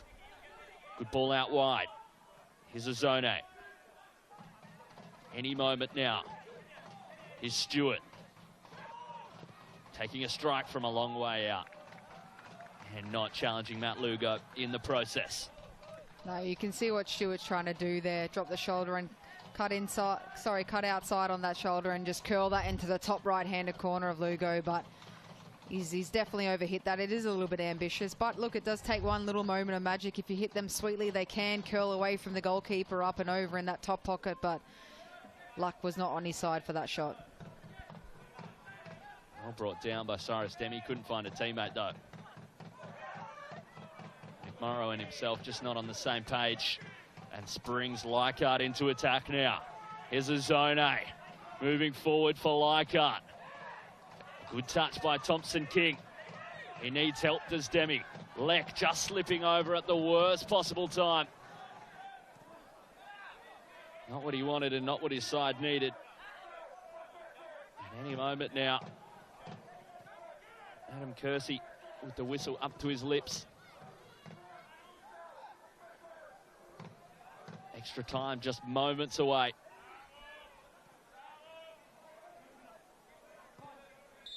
And we are headed to extra time here at Goodwin Park. So many tired bodies out there. And the wait for the round of 16 grows longer for these sides. Nothing separating both Olympic and APIA Leichhardt after 98 minutes of football. Here at Goodwin Park, we're heading to extra time. There'll be a 5-minute break between as it ends at full time. Olympic 0, APIA Leichhardt 0. And extra time to play. It's not what either side would have wanted with many tired bodies out there, Em. No, certainly not. And I think the side that probably most definitely doesn't want it is APIA Leichhardt. They've done the travel. They'd be feeling it in the legs. Olympic have that home advantage. They haven't had to take a flight. They haven't had to travel here on a bus. So, yeah, you can imagine that they're the ones that are probably going to be feeling it the most. However, we've seen from both sides a few cramps, a few lagging in the execution of things, and a few tired bodies. So I think for right now it's still fair game. It's still, the stats are quite even, I would assume, and both sides have had chances to put the game away, but here we are in extra time. Just one outfield substitute remaining for APIA Leichhardt as well. Here are some of the opportunities from the game. Jack Stewart, so deadly in that first half. Started to drop away in the second, though. Yeah, he has. I don't feel like he's been going at the plays as much as in his 1v1. Oh, that's obviously where he's clinical. That's where his strengths are, going 1v1. Be good to see him get on the ball a little bit more, but he was lively in that first half. And maybe it's a matter of Olympic have done their homework. They've come out a lot stronger, but a lot more discipline and defense in this second half. Not given away as much opportunity to APIA Leichhardt. Well, we were saying at half-time that APIA Leichhardt definitely had the lion's share of chances and looked the more dominant of the teams. But Olympic FC, they had some great opportunities in that second half and really started to control things. I definitely think the dials slightly shifted here. And what a through ball, what an opportunity. This moment of the game. He's come across, he's seen his goalkeeper set, and that's what you want as a striker. As soon as you see them set, it's game on. You've just got to place the ball there. He's probably not realised how much of an opportunity that was in that moment of time. But look, they've had chances, which is promising, which is exciting for them, which has given them confidence all in all. So that's going to help them moving into this little bit of extra time now. Got a few chances on goal. You can see here with the shot there. So, yeah, they're starting to find their feet now, and better late than never. Well, here are the stats after 90 minutes of football, 98, as we head into extra time. Expected goals fairly even for both sides. Lathan Dunn with 2, very high percentage opportunities in that second half. Plenty of shots on total and shots on target as well. Olympic really coming into their own in that second half, and those final third entries growing in quality as well for the home side. Yeah, most definitely. I think looking at these stats right now, it's very even. Obviously, Olympic, they've had a lot more final third entries, but I still think maybe APIA Leichhardt have had more of the clinical chances that they probably should have put away. But look, the stats don't lie. It's been a pretty end-to-end game, and both sides have had chances to put this game to bed. So now it's everything on the line here for this final bit of extra time for both sides. And we say neither side would have wanted to go to extra time, but nights like these, games like these are what the cup's about, and what playing football is all about is going to extra time, do or die, cup football, potential penalty shootouts. This is what you play for, these kind of moments. This is exactly what you want, especially as a spectator. However, I don't know how the mums are feeling about their kids spending that little bit extra time, that little bit lack of sleep before school time tomorrow. But no, this is exactly what you want. You want extra time, and rightfully so, you actually want penalties, let's be honest. It'll be a great one for the neutral. Let's see how it plays out in these next 30 minutes, 15 minutes of extra time. Either way, and we are underway in the first half of extra time in the round of 32 of the Australia Cup. And it's cup football at its finest. A tense and fiery affair. A well-fought match between two top sides. Here's Stewart. A strike early, and Matt Lugo hanging on to it. And APIA Leichhardt, well, they've come out of that break firing. They're up and about. And you best believe this Olympic crowd will get behind their side in these final 30 minutes in extra time. It's been 5 years since they've been in the national rounds of the Australia Cup. Ben Gibson down in the box as well. Just feeling a little bit of cramp in the first minute of extra time. I think we're going to be seeing a lot more of that in this next 30 minutes. It's been end-to-end tonight for both these sides. Bit of travel in the legs. I think APIA Leichhardt will be feeling it a little bit more than what the Olympic side will be feeling it. So I can imagine this won't be the first stoppage. Well, they had Nicholas Azone come on in the opening 25, 30 minutes of the game. He's basically played 70 minutes of football. He's not exactly fresh. You also had to make a change for Temba Mwatamalo as well. Adrian Uchino coming off the field. Alex Denmi, Kasalovic, and Nicholas Azone now on. They've only got one change they could make to give them fresh legs. Of course, they've got the goalkeeper as well, and Alexander Parks on the bench. It's not like you want to bring him on in an outfield position, that's for sure. No, but and it's tough. This is where it becomes really difficult for a coach, because not only are you thinking about fresh legs and the right time, but you're also thinking about, not that you don't want to look too far ahead, but you're thinking about penalties. Who are your penalty takers? Are you potentially going to take someone off that's one of your main penalty takers and bring someone on? So it's going to be a bit of a push and pull, a bit of a mind game for these coaches now with the substitute. So some really crucial decision making in this final 30. Olympic in the past, they've played plenty of finals football in the NPL Queensland. There's Sono now in behind. But it's a very different side from the sides under Ben Kahn as a change is being made. Ben Gibson's day comes to an end, who looked very promising throughout the whole game. And he is still next to the goal, getting some treatment, stretching out that cramp. And coming on, Anthony Sparacino. Will he be the man to step up?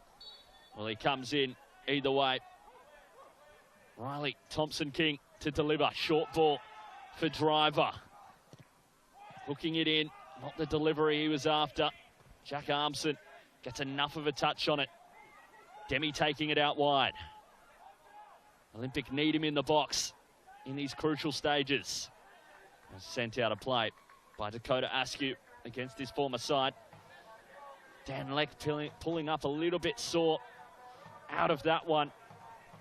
And this is an inspired performance from both sides. Here's Maud trying to flick it around the corner. And Nicholas Azone putting it out of play. But this is a very different Olympic side from the ones under Ben Kahn. that reached grand finals 4 or 5 years in a row weren't able to be victorious in there, so they don't have those scars of the teams of Ben Khan that weren't able to get over that final hump, but were so good at playing in finals as a whole in that knockout football. Is Nikolovsky, Simpkin.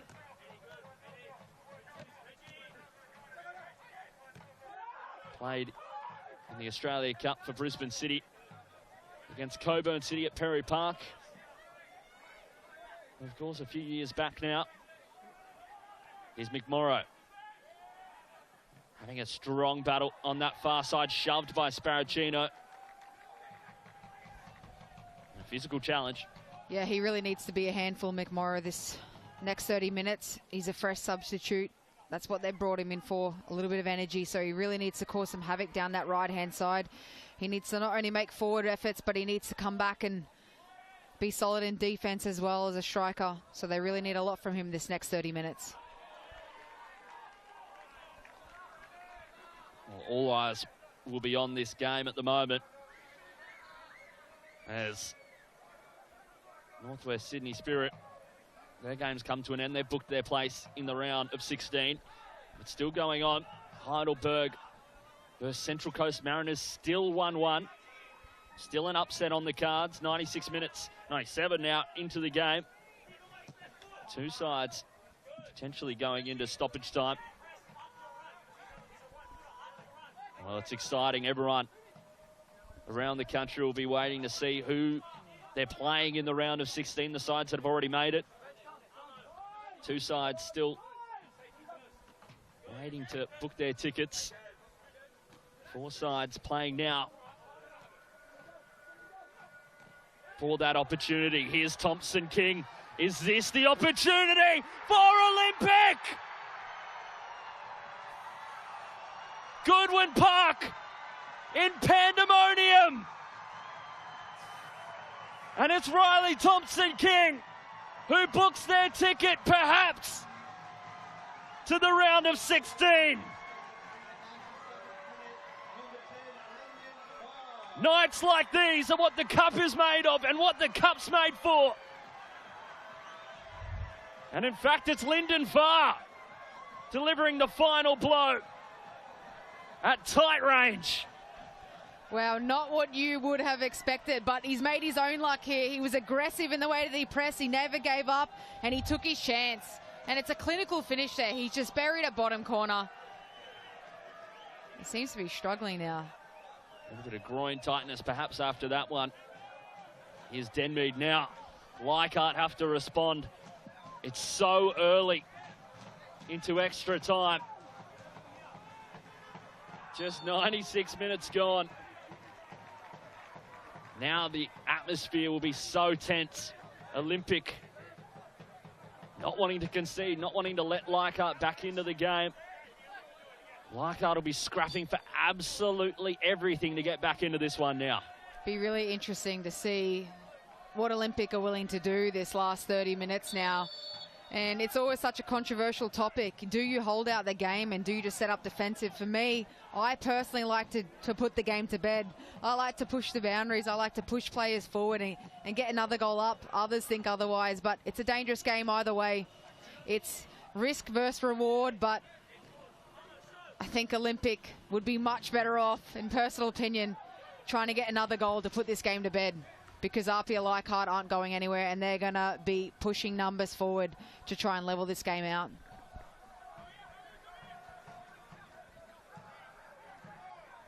Lyndon Farr really struggling after that one.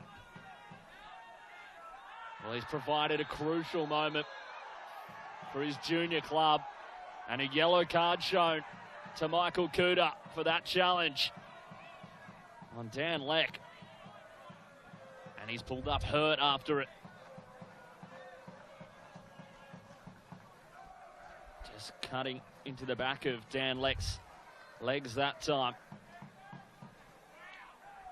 Michael Kuda seeing yellow. Yeah, he may have gotten a bit of luck there. Don't know if VAR is involved. Is that a potential studs up? It's quite a dangerous tackle, a little bit reckless here Frustration's clearly setting in now. They know they need a goal back to get back to level terms. And here we can see a substitution. Lyndon Farr, his day coming to an end, and a rapturous applause for him. The goal scorer, well, he may have sent Olympic to the round of 16. Nathan Beagley coming on for him, a defensive change from Olympic. Here's McMorrow.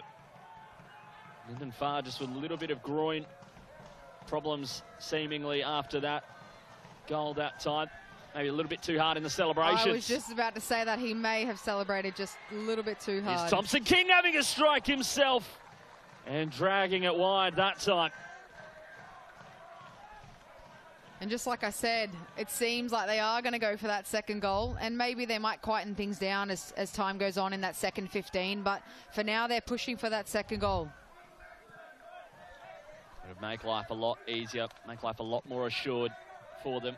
Nathan Beagley, an experienced head, former Lions FC championship winning fullback, is Denmead.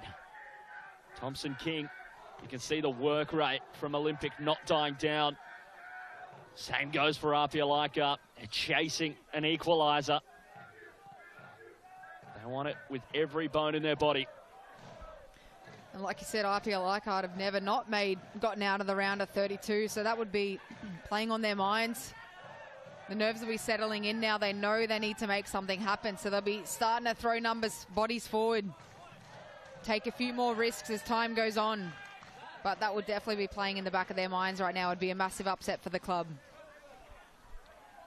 100% record from the round of 32. APIA Leichhardt. Will that come to an end today? At the moment, it's looking like it. Here's Simpkin with the throw-in. Olympic just happy to play for territory in this moment.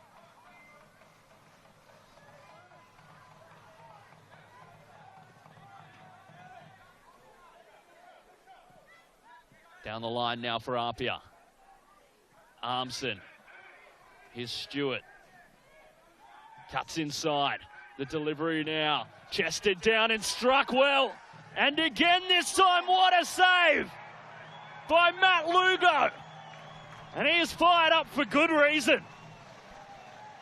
And what a save that was. How instrumental is he? This is where he comes up big. This is where he showcases what he's all about. That was a crucial save. That's an easy 1-1 there to get them back into the game.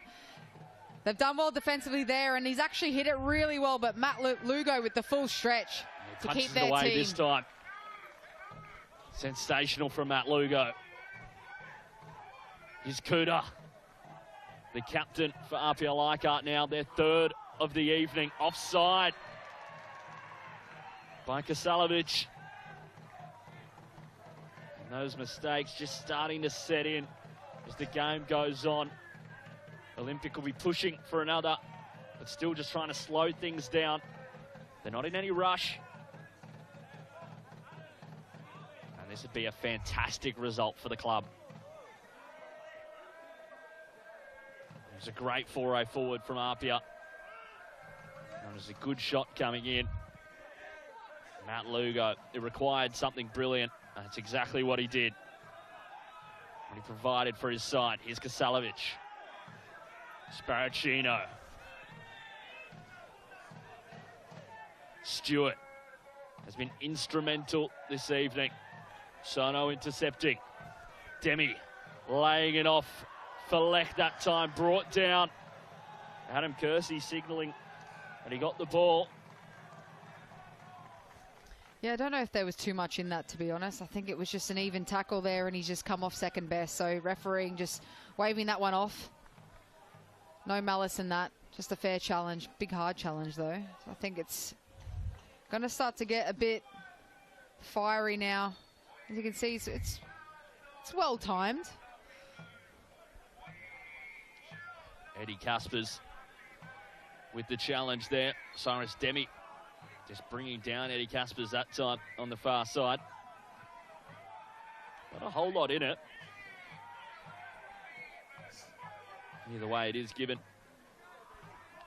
And Olympic have to go again. APIA needing something special. Here's a zone 8. Great ball for Denmead. Just loses possession.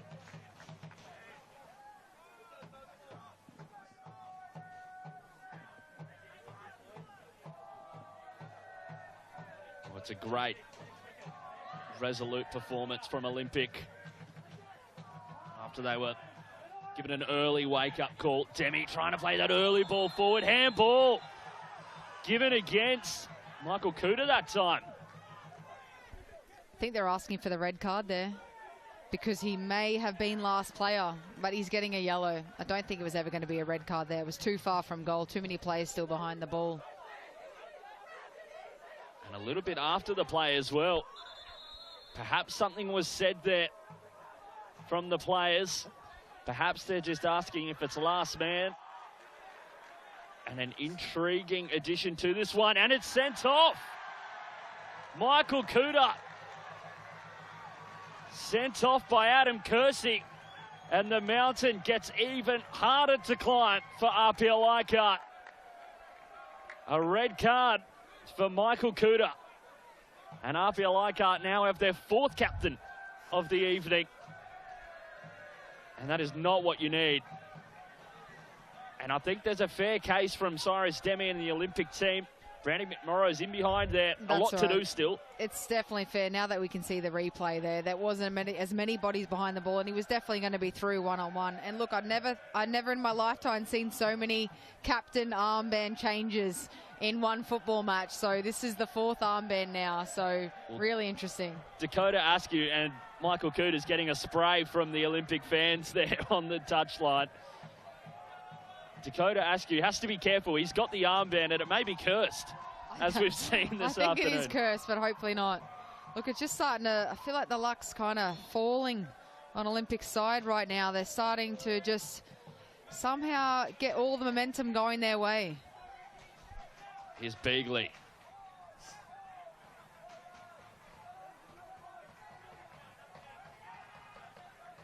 And after the fact, Michael Kuta with a bit to say to some Olympic fans in the crowd. Getting a little bit unsavoury between himself and the fans. Behind the plate, here's Armson. And it's not good to see on the far side, it must be said. Here's Stewart.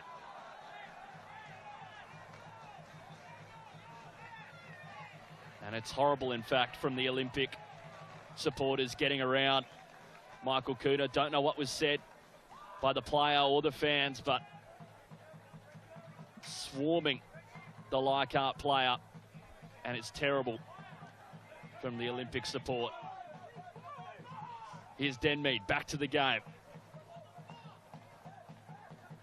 Kambayashi, lovely flick in behind. Denmead. Is this a moment of magic for Leichhardt? Cleared away. And the end of the first half of extra time comes to an end at Goodwin Park. And what a perfect half it was for Olympic FC. They managed to score the goal through Lyndon Farr, get that go-ahead, break the deadlock. It only took about 100 minutes of football to get and break the deadlock as it ends. Olympic 1. APIA Leichhardt 0. They took 100 minutes. They were able to get it in the end. And then as well, an added bonus. They've had a player sent off APIA Leichhardt, which will play right into the hands of Olympic. No, definitely. And you can see the goal here. They've really earned this goal tonight. They've been pushing and pushing and pushing all night, and to be fair to them, they've gotten better as the game's gone on, so they deserve that. But look, things are getting really tense out here. There's some tired bodies. There's some controversy happening outside the football match right now, and it seems like it's going to be a really chaotic final 15 minutes. It certainly will be a chaotic finish here at Goodwin Park. Plenty of tired players out there. Plenty going on off the pitch as well. Elsewhere, Heidelberg leading Central Coast Mariners 2-1. So a potential another cup set, 3 in this round of 32 perhaps. Wouldn't that be a result? And wouldn't this be a result for Olympic if it does continue? Let's have another look back at that red card. Cyrus Demi tried to play it through. And the handball, that time by Michael Cooter, the Australian futsal representative, sees him sent off, denying a goal-scoring opportunity. It's definitely not what you need from APIA Leichhardt's perspective. However, if that ball goes through, is it a 2-0 end game there? So it's much of a muchness. It's hard to know if that could have been the best result possible for them, but we'll never know. But still 1-0 up, still going strong. Olympic FC. APIA Leichhardt are going to have to pull out all the stops and come out big for this second half. They're now a man down. It's tense out there. They need a goal back to get back in this game and potentially bring themselves to penalties, but they need to give everything they've got. They've travelled far. Needs to be the best 15 minutes of their life right now. Michael Cooter's back to the change room as well, so the fans can return to the football, what we all came here for. In these final 15 minutes, Olympic just have to hold on, and they will get a massive result.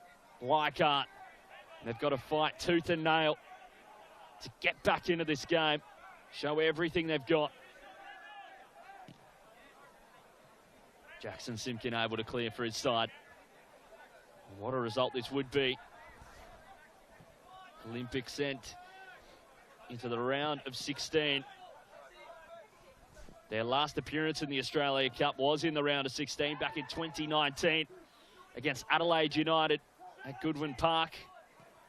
Danny Driver, the only remaining member from that squad, as it's flicked on by Nikolovsky and held onto by Matt Lugo. It'll be really interesting to see this next 15 how much APIA Leichhardt actually do gamble forward, because the obvious risk of that is throwing numbers forward means you're more vulnerable in behind down the other end. So do they risk going 2-0 down to bring themselves level to 1-1?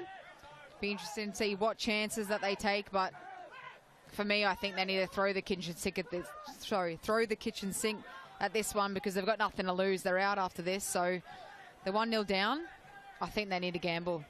You're absolutely right. They're down to 10 men, but you've got nothing to lose in this situation. Olympics last. They've played 3 games in the round of 32. They've won 2. Their only loss in the round of 32 coming against local rivals Lions FC. There's a 3-2 loss and a thriller. Here's Leck from outside the box this time. Took a touch on the way through. Either way, I think he'll be thankful for the touch on the way through, because it didn't look like it was going to force a save out of Buzanis. And APIA Leichhardt, they've won all 4 of their previous trips to the round of 32, and at the moment, it looks like it might be coming to an end. And their perfect record scorned on a trip to the Sunshine State. Thompson King to take the corner. Driven into the box. Here's Demi. Trying to fashion himself an opportunity. Thompson King low, driven towards that front post and booted away. Toe poked by Eddie Caspers. Here's Simpkin. Leck, a risky ball, but just the opportunity that Leichhardt needed. Pushed down by Simpkin. Was Alex Denmead. No foul given. Much to the frustration of the Leichhardt bench. His Leck, Sono. And the foul going their way that time.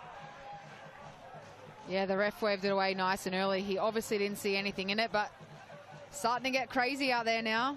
Tempers are flaring. Mistakes are being made. Going into challenges a bit more physical than what you'd like to, but things you do to win a football match. So we're going to start to see a really, really intense last 10 or 12 minutes here. Matt Lugo to take the free kick, sending it long. Pushed over that time, Nathan Begley, and another foul. Those frustrations setting in for APIA Leichhardt. And Nicholas Azona at that time giving away the foul.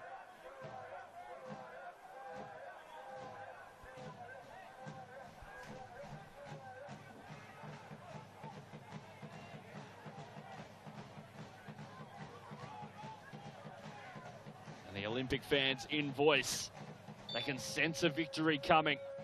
Thompson King to deliver now, headed away by Sparacino. Stewart wins it back off Demi. Sparacino, ball won back by Olympic. McMorrow in the box now towards the byline, cutting it across the face. And no one home to just tap it home. Good bit of speed there for McMorrow. It's exactly the kind of ball you want as a number 9.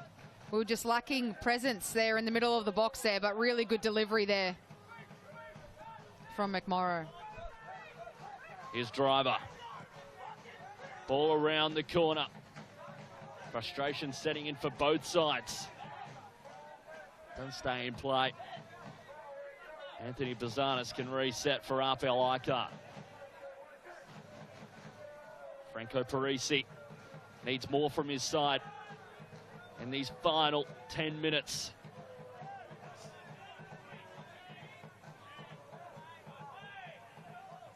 Maud heading it away, Kambayashi. Here's Stewart. They just need one moment. Jack Stewart blocked by Cody Maud, out for a goal kick, I should say a corner. And a good opportunity for Jack Stewart to deliver. It's exactly what you want from Stewart, going 1v1 and drawing corners. These are the types of chances that APIA Leichhardt need in this final minutes of the game. Is Stewart delivering towards that front post? Sono heading it on. Casper's trying to bring it down. Shouts of a handball not given. Azone fighting to keep it in play. Stewart inside. Driver strong out of defence. Here's Demi driving forward now. Had to go outside for Lek. Opted to go himself. Here's Kasalovic. Caspers. Just starting to see tired decisions there from the number 9 for Olympic. He obviously had a man out to his left. He's decided to go himself, and it's just a lack of decision making there. The fatigue starts to set in, not only through the legs, but definitely through the mind as these final minutes, especially extra time.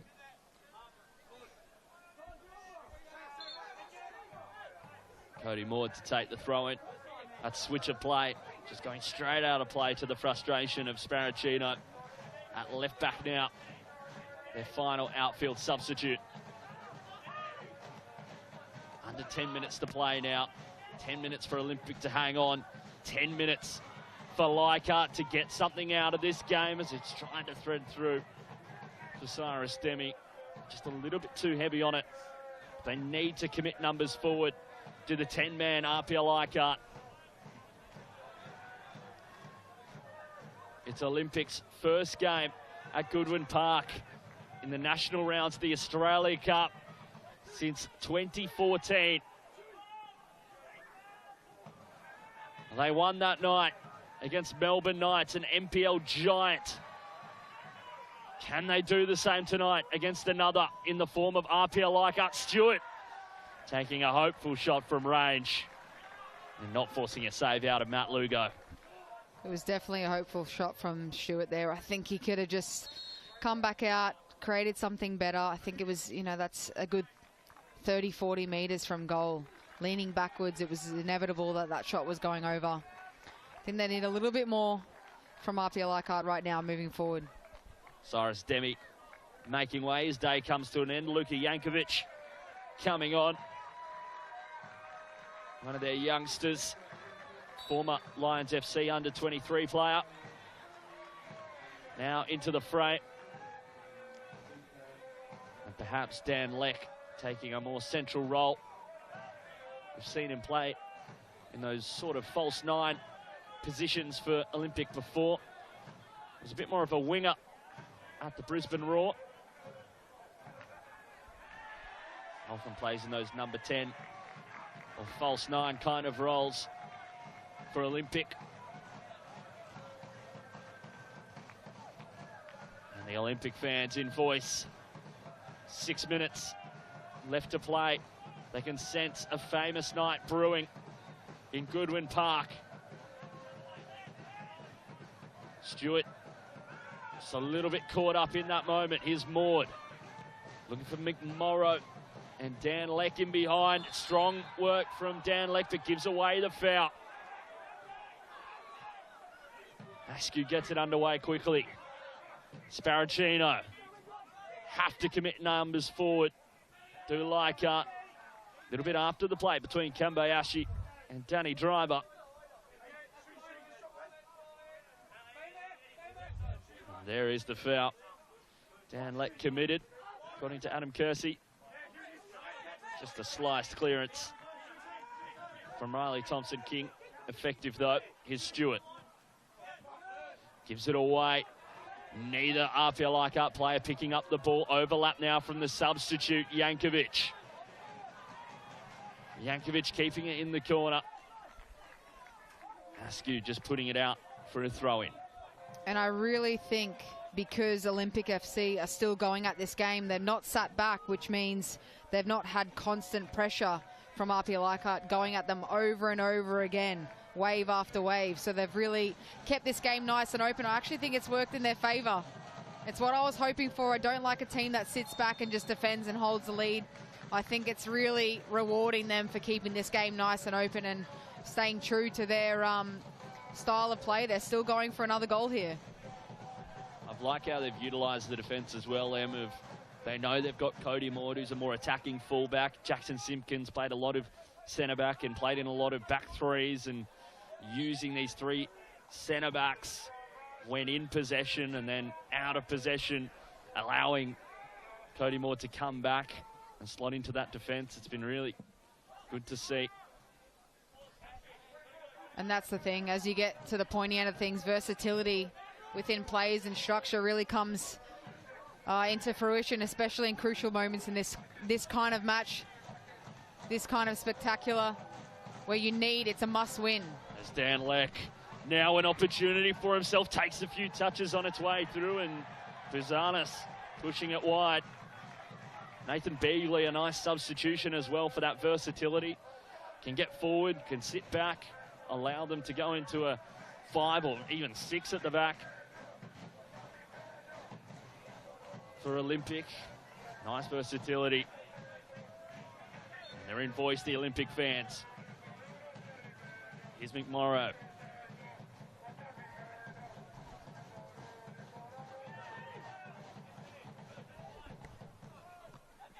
Here's Armson.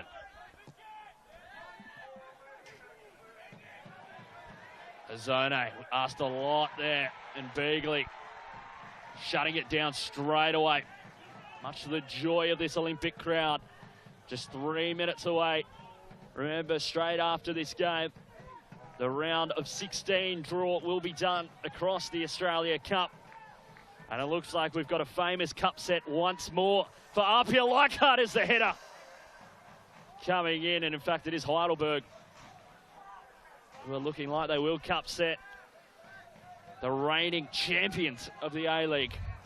And what an opportunity that was for APIA Leichhardt. Really strong delivery in the box there. He's got himself in a really good position, and he's just skewed that wide. He had it on frame, but it's just hit the post and gone out there. So good opportunity, but they need more of that, and time's running out. They need more and more of that. They've only got limited opportunities left in this game. Do APIA Leichhardt. Here's McMorrow. Maud. A tough ball for the Leichhardt defence to sort out. You can see just how bad this Olympic side want this win. They're doing everything right. They're still getting forward. They're putting in hard tackles. They're tracking back. The game's really fallen into their pocket, but they've kind of made their own luck, and they're still fighting. At 1-0 up, they're still fighting in this game, so you can just see how bad this side wants to win.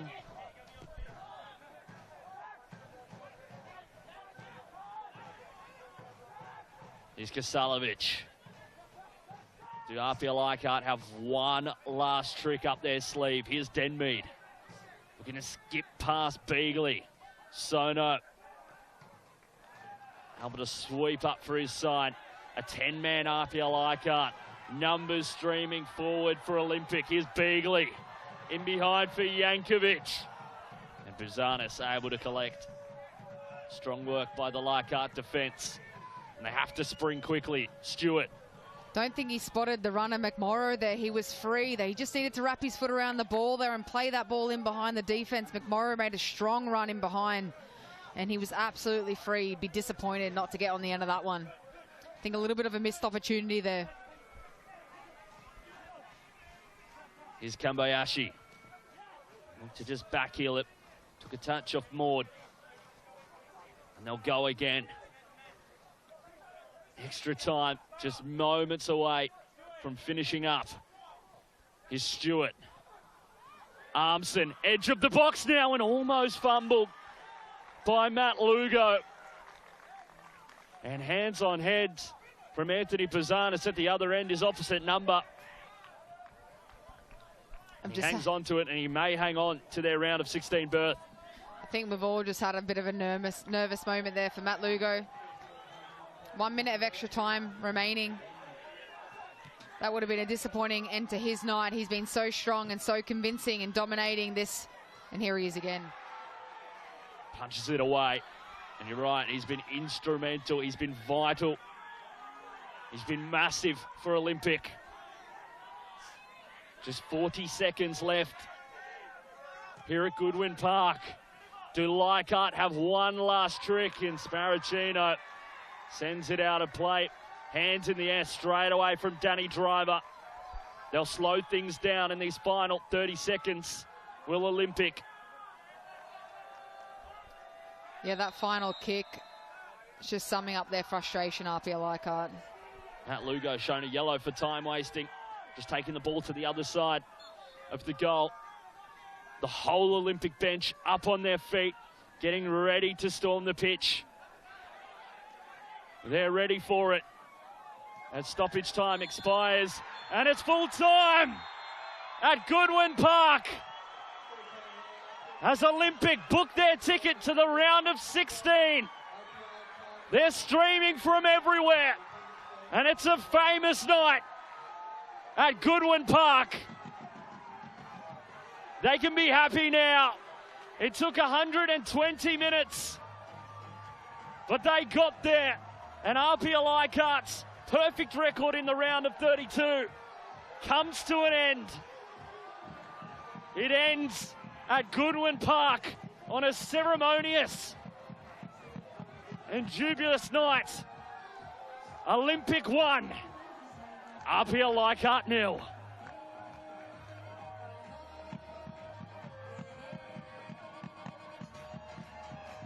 Well, nights like this are what the Cup's all about.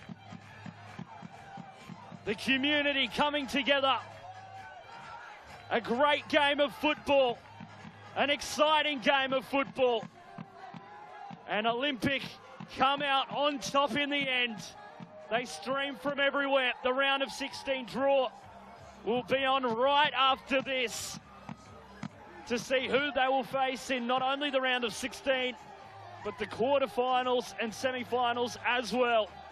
Olympic FC, well, they fought hard for that one, and it's well deserved, M. Gilnick, when you look at the stat sheet. Gosh, I'm speechless. I'm trying to just take in everything that's happening. We've got knee slides, we've got flares. There's an absolute eruption here from Olympic FC, and rightfully so. I mean, these stats just show, to be fair to them, they actually didn't start well in the first 45, but they came out stronger as time went on, and they start to assert their dominance and were more clinical up front in the extra time period. And yeah, they were rightfully so the deserving team to pick up these 3 points and progress through to the round of 16. They were given an early scare right here. Kambayashi, 3 APIA Leichhardt players in the box, and from there they really did wake up Olympic. Yeah, well, these are the things. These are the moments you look back as an APIA Leichhardt player and you'll be really disappointed because they had multiple opportunities that were clear-cut chances to put the game away. But this finish here, the composure under pressure, the determination with the aggressive press, and he's just calm. He's calm. You couldn't pick him to do anything different there. He's just placed it perfectly in that bottom corner. And what a moment. A player who played his whole youth career at Olympic, went away, played for other clubs, and to come back and provide a moment like that, that's special. It would have felt really special for him, and to be back at home, probably where he feels like he belongs and where he plays his best. But yeah, he's gone out on his own journey, he's come back, and he's got the finisher for them. So he'll be feeling really good tonight. A frustrating night for APIA Leichhardt. Plenty of tired legs out there. They go down to 10 men as well. Remember, the round of 16 draw as well is up right after this. Make sure you stick around to find out who Olympic and all the other entrants to the round of 16. They'll find out who they're facing in the quarters and the semi-finals as well. So make sure you tune into that one on 10 Play. It ends here at Goodwin Park on a famous night in Yeronga. Olympic 1, APIA Leichhardt 0.